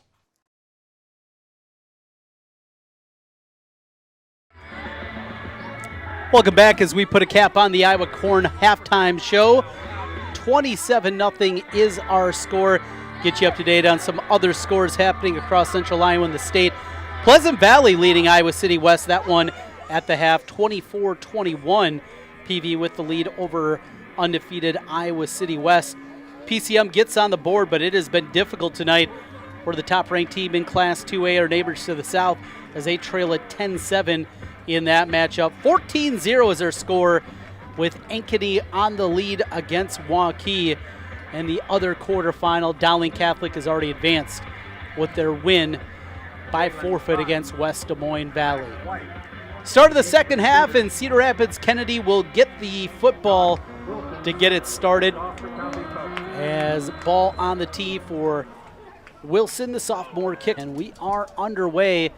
27-0 our halftime score. Max White on the kick return from the 4-yard line out to the 20. 25 spins out there and brought down. Cedar Rapids Kennedy trying to get back into the find. He has been the guy in the first day of the first half to give the Rams this 27-0 lead. Playing in the start of the second half. Now lining up under center is White. He'll pitch it to his left. Hit in the backfield, another loss, and another great play for Southeast Polk. What a tackle there. Open field behind the line of scrimmage, and Wolf able to add to his tally this year. Wolf came in with 25 tackles on the season, 3 sacks and 5 tackles for loss. He has added to all those totals tonight. 2nd down and 12 after the loss of 2. White takes a shotgun snap, wants to run. Able to find a little bit of running room to the left. Just a short gain, though, of 3 for him. And it'll be another 3rd down and long for the Kennedy offense. They have been in these spots here throughout the evening. Attacked by Reed Wolf. And a team that is dedicated in the run game 3rd and 8. can be very difficult for them to be able to find a whole lot of room and pick up these kind of 3rd downs. 3rd and 8 from the 27. 3 receivers out right. White wants to throw left, incomplete as he overshoots his receiver. Tried to find 4th down. Little help out on the left side, but nothing doing. And here comes the punt team again for the Kennedy Cougars. Incomplete, for C.J. Coker. Jalen Aginaga, he's had a couple of nice returns tonight of around 20 yards. Nwampka also has had a good one. End-over-end punt. Grabbed at the 44 from Nwampka, but he is hit right away. Still on his feet, though, before he's finally brought down after a return of 7 yards. Shout out to everybody out there listening. Glad to have you with us in this season, unlike any other of high school football in the state of Iowa. Got Corey along with us, Dan Welter, tip of the ball cap to DW. Also checking in Anthony, hello to them, and everybody with us here tonight on Quarterfinal Friday. Winners of the games tonight across the 6 classes. We'll move on to next week's semifinals at the Unidome in Cedar Falls. Night like this, well, normally we get to the quarterfinals and we're all happy to get into the controlled environment. Not the case here tonight. Quick throw and catch out to the right side, complete to Boone Bain from Jackson Daly. As Daly's big night continues. 2 touchdowns on the ground, 1 through the air.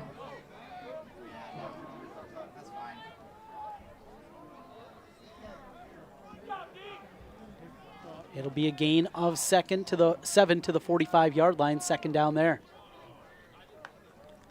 Daly on the handoff as he gets it to Christensen. Christensen with a nice gain. He picks up 12 on the play. Good enough for the 1st down to the 34-yard line. Big offensive line for Southeast Polk. Caden Proctor, the sophomore, had some big D1 offers before he'd even played a varsity snap. He's a monster at the left tackle position. 6'7", 285. But he's not alone, an offensive line that averages 280 pounds up front. 1st and 10 from the 30-3. Daly wants to throw one-on-one. Complete to Bain, who's in for the score. Boone Bain got free up the sideline. Daly dropped yet another dime. His 2nd touchdown throw of the night.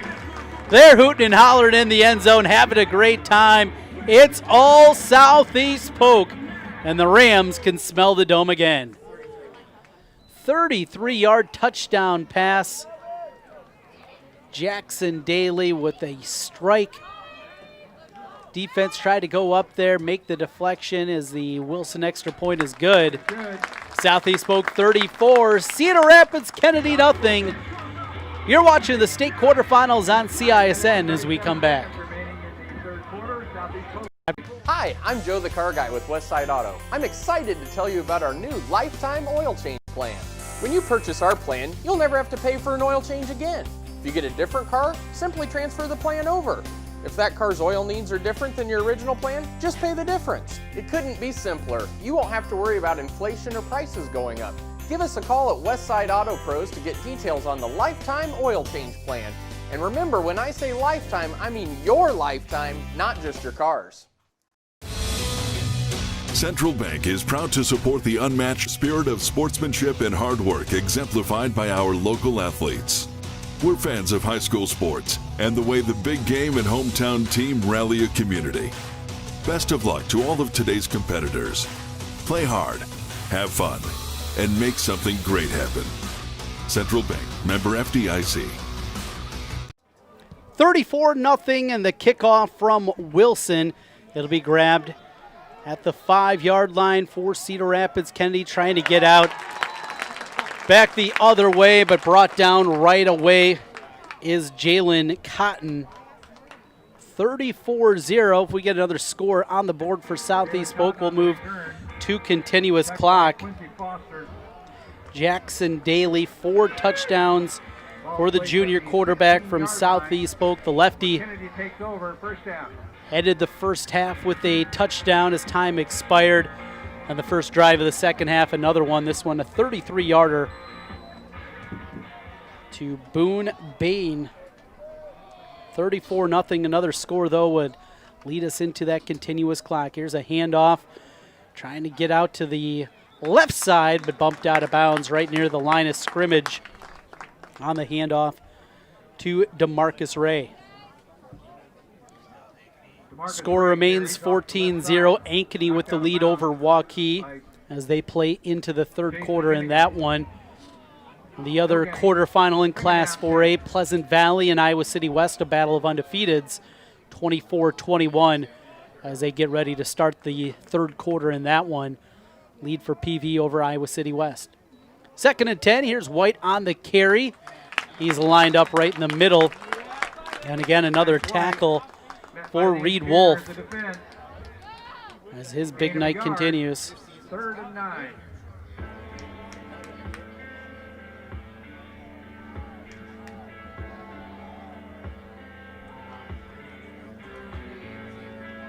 Third and 9. We'll see what Max White and the Kennedy offense can put together in this one. Southeast Polk, they have been up to the challenge.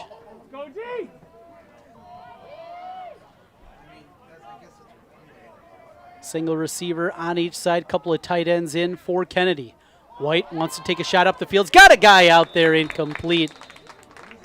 Just overshot his tight end coming up the seam. He was looking for Reed Packabeer. Now Packabeer will go back to punt for the Cougars, and another chance at some great field position for Southeast Polk. Southeast Polk, this has been a very workmanlike effort, much like we saw a week ago in the victory against Ankeny Centennial. As Nwampka grabs it at the 47-yard line, gets to the middle, bounces out at the 40, slips and goes down at the 38. Xavier Nwampka, he was thinking about one more move with those shifty hips and getting into the end zone. Instead, he stumbles down. But again, Southeast Polk will start in positive field position on the plus side of the 50 from the 38.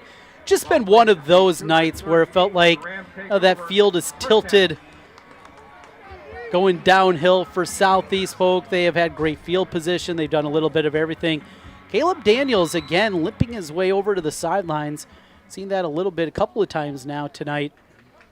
Very important part for Southeast Polk, and with a 34-0 lead, you wonder when the reserves going to start to get some work for Southeast Polk as they prepare for next week in the semifinals. Here's Christensen on the tackle. He's hit at the line of scrimmage. Good stick out there for Cedar Rapids. Kennedy coming up and making the play from cornerback is Zane Hill. A loss of 2 on the play. And it'll be 2nd down. 8:19 left, third quarter. Big lead for Southeast Polk continues. 34-0. Now Daly going to look back over at the sideline, and he'll change the play. Rankin, the H-back, will move to the right side of the formation, joined over there by 2 wide receivers. From the pistol, they'll hand it off Christensen. Christensen wants to get wide. He does, and into the clear. Breaks a tackle, 25, 10, 5, touchdown, Southeast Polk. Titus Christensen with his 2nd score of the night. What a play there, a 40-yard sprint to the end zone. Initially looked like he was going to be gobbled up in the middle, but he used the speed to get out to the edge and then put on the afterburners for the score. 40-0 Southeast Polk. Any questions about Southeast Polk? They deserve to be ranked number 1. They are answering them here tonight. Extra point from Wilson is good. 41-0. All Rams here in the state quarterfinals. Back with more as we continue on CISN.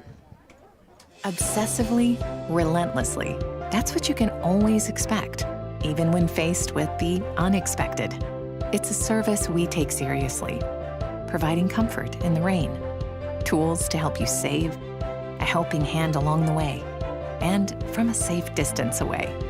Delivering the energy you need while going the extra mile. Regardless of the times, our team remains committed to you. When we say Jeep, we mean lots of Jeeps. And when we say super, we mean super savings at the all-new Jeep Superstore, Deary Brothers Chrysler Dodge Jeep Ram Waukee. During Jeep Adventure Days, new Wranglers $4,000 off, new Grand Cherokees over $9,000 off, or get 0% for 84 months on new Jeeps. New Gladiators up to $6,050 off. First to build Iowa's only standalone Jeep showroom. Jeeps cost less in Waukee. At the all-new Jeep Superstore, Deary Brothers Chrysler Dodge Jeep Ram Waukee. Wilson with the ball teed up. 41-0 Southeast Polk leads Cedar Rapids Kennedy. Here's the kick return from the 5-yard line. Out to the left and spun down short of the 30-yard line. Good return out there for Cedar Rapids Kennedy. An injury on the field is Alec Kligopoulos. Was played well defensively, also out there in special teams for the Rams. And boy, this is the last thing that you want. Injuries can happen at any time on the football field. Doesn't have to be in the game. We've seen plenty of injuries in practice, but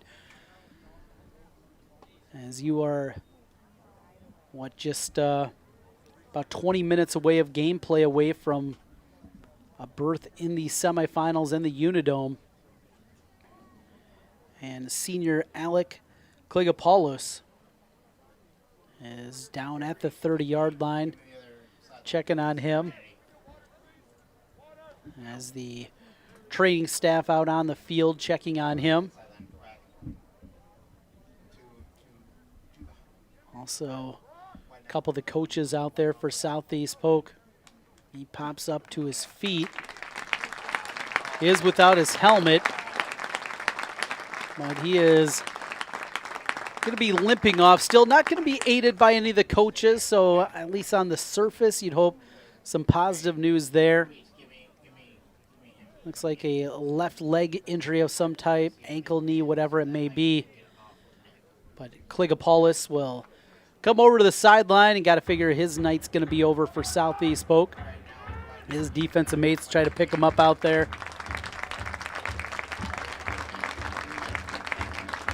He seems to be okay, though. Got at least a bit of a smirk on his face. And he'll come over and continue to be looked at by the training staff of Southeast Polk. It'll be first down from Cedar Rapids Kennedy's 29-yard line. Max White, the quarterback, carries the ball to the left. He is hit out of bounds after a short gain. Whitey's tried to do a whole lot out there, and we are now into continuous clock territory as the lead went over that 35-point marker. At 35 points or more, we go continuous clock, and outside of injuries, as we just saw a moment ago, or official timeouts, the clock will continue to run even on incompletions or runners going out of bounds. Second down and 9 as White wants to throw. He'll pitch it out to the right side, complete. And that'll be good enough for the first down to the 39-yard line. Good pass as he was able to find Mitchell Shares. Big target out there. Shares, 6'4", 185 pounds. Gets the first down to the 39.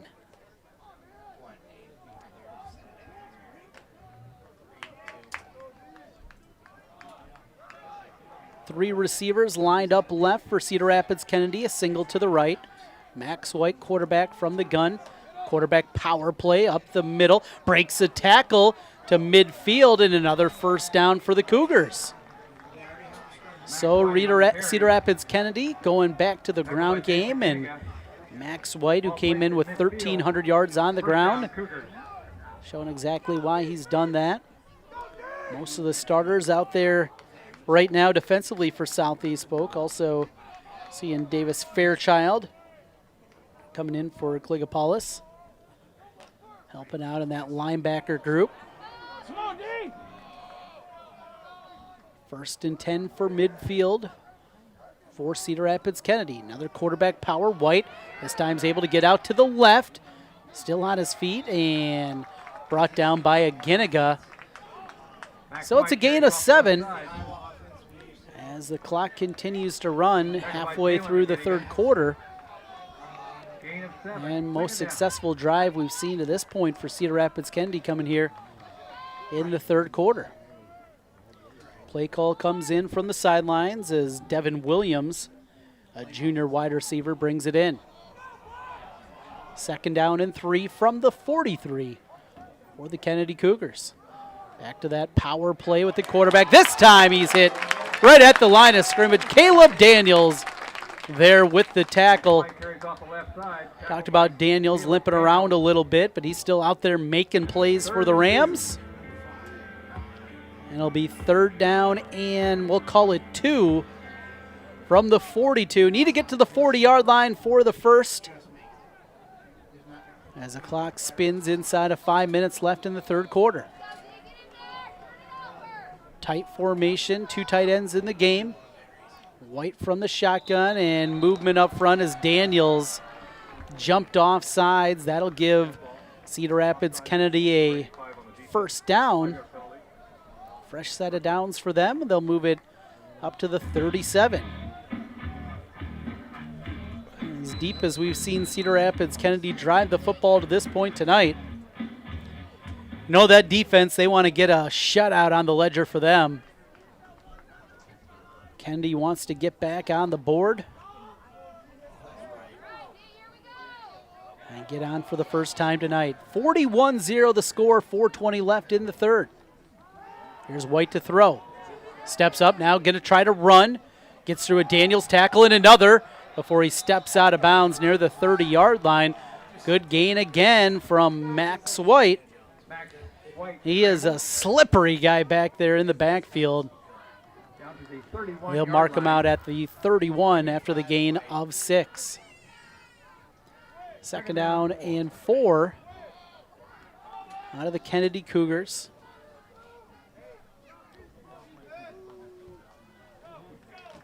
Max White with some walk-on opportunities at the Division I level. See where he projects at the next level, and we got guys running all over the place. Couple wide receivers, also the running back started going. Nobody else did for Cedar Rapids Kennedy. It'll be a false start, and the 5-yard penalty will move it back.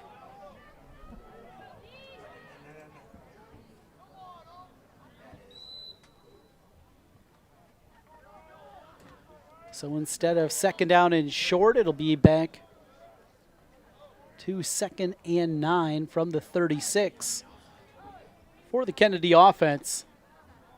Southeast Polk with a big lead here in the third quarter. Their sights set on the Unidome next week. Quarterback power. White breaks 2, 3 tackles and gets the first down.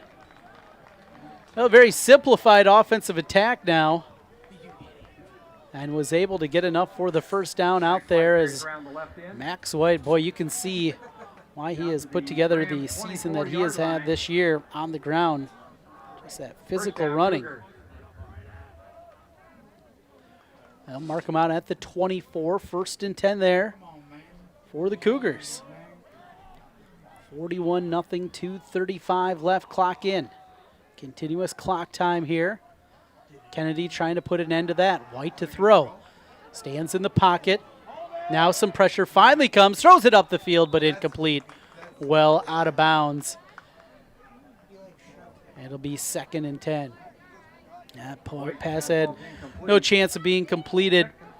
And you saw not a whole lot of pressure as we saw earlier in the game from Southeast Polk, and I think a part of that is just knowing the running ability for White, playing in your assignments, staying in your lanes, not letting him get outside the pocket, where Max White can be so dangerous for the Cougars. 2nd and 10. From the shotgun, quarterback power. To the left is White. He is hit out of bounds. Good work there, holding over there. We do have an injury on the field on the tackle from Gavin McCrory. Tackled by Gavin McCrory. And down on the field, it is a Southeast Polk Ram. Can't exactly see the number. That's Austin Enos now as he rolls over. Enos is at a big night, holding at that knee or calf area down there. Hopefully just a cramp as they look to be trying to stretch him out a little bit. So we have seen a couple of injuries to this point for Southeast Polk. And in for Enos on the defensive side, that is number 51, Charlie Johnson, a junior, 5'9", 160 pounds. I'll get some work with the starting unit for Southeast Polk. They continue to work on the leg of Enos. Enos, good baseball player for that Rams program. And he gets up to his feet. He'll be able to walk off under his own power, so you hope a positive sign there. Again, for Southeast Polk, early in injury this quarter for Alec Klegopoulos, and now Austin Enos on the sideline. It's 3rd and 11. As the clock rolls again, 95 seconds left here. White against pressure is hit right at the line of scrimmage as he is covered up by Reed Wolf and a couple other Southeast Polk Rams. Max White scrambles. Tackled by Ross Cooper. No gain on the play. Cooper also with the tackle. It's 4th down, and Cedar Rapids Kennedy going to keep the offense on the field on 4th down. Trying to pick one up. Play comes in a little bit late here. Down to 12 on the play clock before they break the huddle. They'll line up Jalen Cotton to the right, 2 receivers to the left. Also in the right slot is Morgan. Here comes White, gets out, and he is hit out of bounds after no gain out there. And again, it was Reed Wolf he might be putting himself in consideration for a Roshan Corporation Hard Hat Player of the Game. He has played so well defensively tonight. Jackson Daly, yeah, he's run for 2 touchdowns. He's thrown for a couple. But the job Wolf has done. Tip of the ball cap to that young man. And this one here tonight. It'll be a turnover on downs. Ball goes back to Southeast Polk. Clock continues to run even after the change of possession here, as we're down to the final 10 seconds, and Southeast Polk's just going to let it run out. 4th quarter coming your way next as we continue state quarterfinals on CISN. We're back with more in a moment. At the end of 3 quarters. Save thousands now at Schottenkirk Chevy Waukee. 15% off 2020 Equinox and 2020 Trax, or 0% for 84 months. 15% off 2020 Sonic and 2020 Spark. WaukeeChevy.com. 12% off 2020 Blazer. 10% off 2020 Colorado. Up to $15,000 off new 2020 Suburban. We're in a position to give you more for your trade. As always, we're a partner you can count on. Schottenkirk Chevy Waukee. WaukeeChevy.com. Hi, I'm Chris from Fireplace Superstore. Fall is upon us and fireplace season is here, and you need one of the brand new Heat and Glow gas fireplace inserts. They're the perfect retrofit for that old wood-burning fireplace that you're not using. You get beautiful flames, you get heat, you get easy operation, and they're all brand new Heat and Glow gas fireplace inserts. Please come see us, Fireplace Superstore, 109th and Douglas in Urbandale. We're here for the 4th quarter. Trent Condon aboard, along with Devin and the crew with CISN. 41-0, Southeast Polk, ranked number 1, and showing why against Cedar Rapids Kennedy. And they will get the football back after the turnover on downs. And on the initial leading Waukee at last check, we'll get you an update in that one. Daly out of the shotgun, throws it, and complete. Over near the sideline as he found Alex LeClaire. LeClaire with his first reception of the night. LeClaire on the season came in with 10 catches for 166 yards, and the incredibly impressive performance tonight from Jackson Daly. Southeast Polk offense will hand it to Christensen at the 40, 45, still on his feet. Near midfield, just shy of the midfield stripe to the 49-yard line, and a gain of 12 at the running back spot in for Titus Christensen, who has a couple of touchdown runs. Daly with two wide receivers to his left. They'll hand it to Weatherman. Not a whole lot of room. Still able to get back to the line of scrimmage. Updating that Ankeny-Waukee game as the 14-point lead for Ankeny has been slashed in half, now 14-7 after a Warrior touchdown. Keep an eye on that one. You can catch the full replay coming up on CISN here this evening, as they'll have that one for you. 10:20 left, fourth quarter, 41-0 our score. Southeast Polk looking to finish off Cedar Rapids Kennedy and join Dowling Catholic in the Unidome next week. Shotgun and a throw. It is complete for the first down. A little slow down and go forward. How about that move from the wide receiver, Cole Falloon? Stop defense slid by him, and he was able to pick up another 5. Daly just threw that one on the button. A dart on the slant route and a first down in that zone read play, the RPO. Fake it to the running back and come back to the slant, and an incredibly effective play. Makes it so difficult on the cornerbacks. First down from the 33. They'll hand it off to the 30, 25-yard line. Good gain on first down for Luke Worthman. Worthman, 5'11", 180 pounds, a senior. Luke Worthman on the carry. Worthman getting some carries here in the fourth quarter. Good to see that out of the senior. Getting some playoff action here at the running back spot. Worthman came in, 21 carries, 169 yards, and a touchdown for him this season.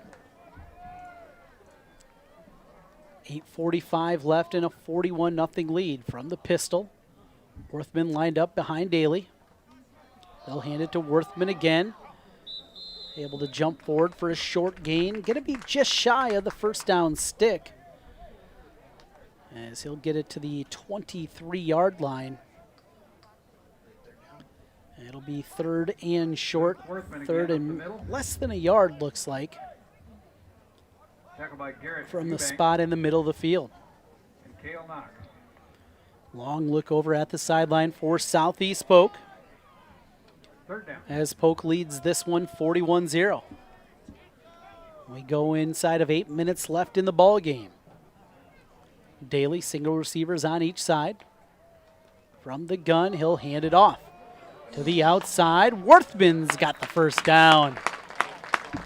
Good work out of the right side of the offensive line. They set the edge. New tight end into the game, helping out with the blocking. That's Jordan Mitchell. And the work out of the offensive line on that side of the formation, Cade Borud, 6'3", 305 pounds. He's out there making some plays and making some good blocks, and also Reese Steele, 6'5", 285. First down from the 15-yard line. Play action. Daly into the end zone, picked off. Picked off, ball came out late in that one. They're going to call it incomplete, it looked like. Certainly appeared like he had control of the football in the end zone. It'll be an incompletion, though, as Daly Maybe just missed what was happening coverage-wise in front of him there. An ill-advised pass into the end zone, but it's incomplete. And that'll make it 2nd down and 10. Daly back to the shotgun look again. Single receivers on each side. He'll hand the football off. Worthman, big roll into the open field. Touchdown, Southeast Polk. The senior gets in for 6. Luke Worthman. A beautiful run for him. And the Rams continue to pour it on here with 6:25 left in the game. It's 47-0. Worthman, great looking run from him. And the score, as Wilson will come on for another PAT. Kick with plenty of leg. It is good. 48-0. Southeast Polk all over Kennedy. 6:25 left. Back with more on CISN. Obsessively, relentlessly. That's what you can. Focus. To define what is most important and commit yourself fully. It's why at Fairway, only the best meat makes the cut. Our fresh fish is full of flavor, and our produce is picked with incredible care. It's why we have fewer aisles, greater savings, and the most personal service. At Fairway, our focus is and always will be giving you the best in meat and grocery. At Schottenkirk Ford in Dianola, an all-time sales record in September means you'll save thousands as we try to break the record again. Get up to $14,000 off new 2020 Ford F-150 XLTs, up to $8,000 off new 2020 Ford Escapes. Our certified used vehicles come with a 12-month, 12,000-mile bumper-to-bumper warranty. Why Schottenkirk Ford? Our core values: hard work, trust, honesty, and integrity. Hurry in. Schottenkirk Ford in Dianola, schottenkirkford.com. Luke Worthman with his 2nd touchdown of the season. Southeast Polk extends their lead 48-0 over Cedar Rapids. Kennedy on the kick return. Cotton tries to get out to the outside, past the 25-yard line.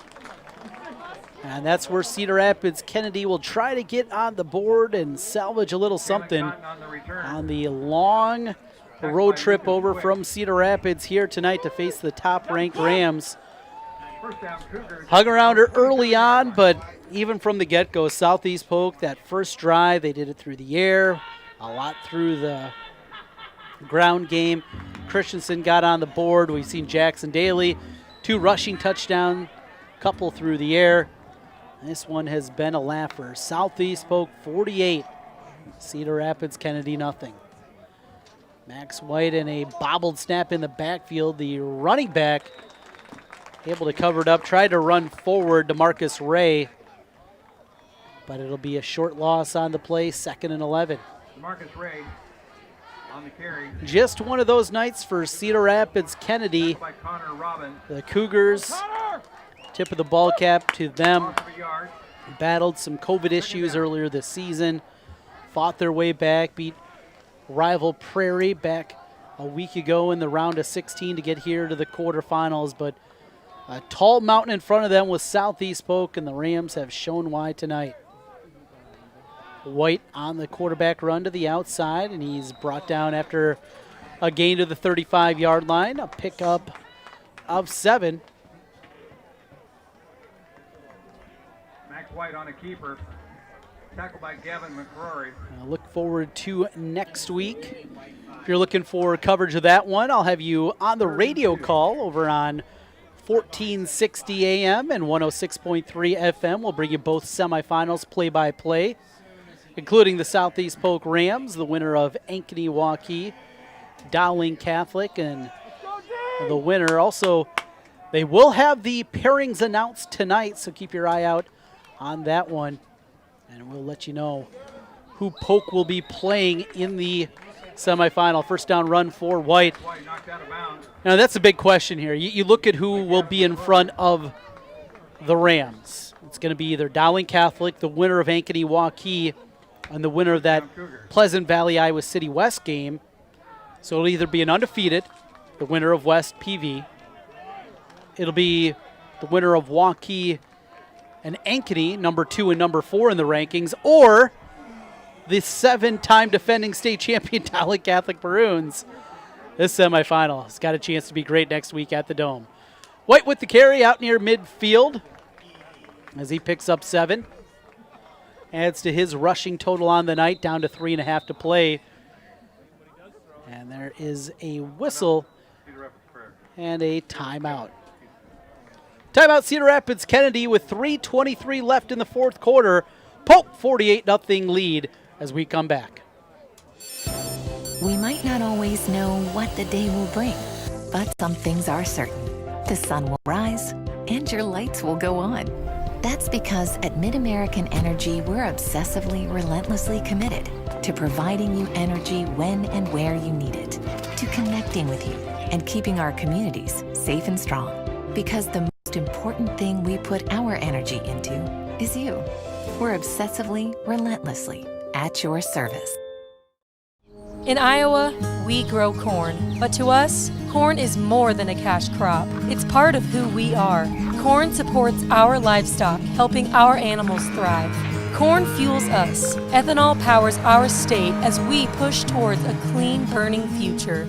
Corn nourishes us. It gives us an abundance of good food that nourishes our families, helps our student athletes grow stronger. In Iowa, we grow corn. But the truth is, corn grows Iowa. Back to live action as Max White fires a pass incomplete. Try to go to Cotton on the outside and a big play, but just over the hands of his receiver. Double coverage out there for Southeast Polk. On the help there as some of the reserves getting some playing time. Gavin McCrory over in coverage. He was helped out by Joel Hackbarth. And that'll make it 3rd down and 3 for the Kennedy Cougars. White will take the carry. He'll get to the outside, but he is brought down. Oh, what a tackle out there. Just mentioned him in coverage, Joel Hackbarth, and now he makes a play in the open field. Joel Hackbarth, a junior, he's got a lot of good football in front of him. And showing the depth of Southeast Polk. That'll make it 4th and 3. From midfield, Kennedy takes another look over at the sideline. And now ready is Max White. White on a quarterback power to the middle of the field. He has stood up and he's gonna be, boy, just short it looks like from this vantage point. They will mark him and it will be short of the first down sticks. So a turnover on downs. They are gonna more than likely measure just to make sure, but certainly looks like he was short of the first down stick. And the turnover on downs gonna give it right back to Southeast Polk. 48-0, Southeast Polk leading Kennedy as they run the chains out from the far side of the field. Dowling Catholic has advanced. Southeast Polk will advance. And they go to the fourth quarter, Ankeny and Waukee, as it is short officially. And the ball will go back to Southeast Polk. Southeast Polk takes over on downs at their own 48-yard line. First down. Some other scores from across the state happening right now, fourth quarter. Solon and Waukon involved in a battle, 16-8. Waukon with the lead in that one. BHRV 17-7 over Webster City. At Ankeny, 14-7 lead as they start the fourth quarter. The Hawks leading Waukee. They'll go out to the right and a nice gain of about 6. First carry of the night for Southeast Polk's Ian Breimeyer. Another senior getting some carries. So Rams showing their depth tonight. 8th carry of the season for Ian Breimeyer. Came in 7 rushes, 32 yards, and a touchdown. As a team, Southeast Polk came in with 30 rushing touchdowns on the year. A minute left, and they'll go back to Breimeyer. He gets it to the 44. It'll be 3rd down and a couple New quarterback in the game for Southeast Polk as sophomore Joe Zelenovich. It's a name certainly you know. Head coach Brad Zelenovich taking the snaps now for Southeast Polk. Third and short. And a handoff out to the right and a first down for Southeast Polk. Another good gain for Ian Breimeyer. And the final 23 seconds of the ball game. See if the Rams going to try to get one more snap in here for the reserves. All right, they're just going to let this one tick away. They will. Final seconds go away. Southeast Polk back to the Unidome for the second time in 3 years. The Rams will await their fate, who they will play in the semifinals next Friday. That'll be released by the Iowa High School Athletic Association later this evening. 48-0 our score. Southeast Polk with the lead and the win against Cedar Rapids. Kennedy will go down to the field here in just a moment for the trophy presentation for Cedar Rapids. Kennedy, and a great performance out of them this season, battling their way all the way here to the state quarterfinals. To the Dome next week. We'll get a look down there at Cedar Rapids Kennedy as their season will come to a close with a 4-4 record. Here's the trophy presentation being handed to Max White, along with his dad, the head coach, Coach White, over there with him as his fine career comes to a close. State quarterfinalists made it to the Elite Eight this season, and a tip of the ball cap to the young men from Cedar Rapids Kennedy for coming over here this evening. It was all number one Southeast Polk, 48-0 the final. We'll come back and put a cap on things. Highlights of this one as the Rams are running their way back to the Unidome. When we say Jeep, we mean lots of Jeeps. And when we say super, we mean super savings at the all-new Jeep Superstore, Deary Brothers Chrysler Dodge Jeep Ram Waukee. During Jeep Adventure Days, new Wranglers, $4 grand off. New Grand Cherokees, over $9 grand off. Or get 0% for 84 months on new Jeeps. New Gladiators, up to $6,050 off. First to build Iowa's only standalone Jeep showroom. Jeeps cost less in Waukee. At the all-new Jeep Superstore, Deary Brothers Chrysler Dodge Jeep Ram Waukee. Focus. To define what is most important and commit yourself fully. It's why at Fairway, only the best meat makes the cut. Our fresh fish is full of flavor, and our produce is picked with incredible care. It's why we have fewer aisles, greater savings, and the most personal service. At Fairway, our focus is and always will be giving you the best in meat and grocery. At MidAmerican Energy, we put our energy into making communities stronger, safer, and ready for the future. We support STEM education and community safety, special events, and economic development activities.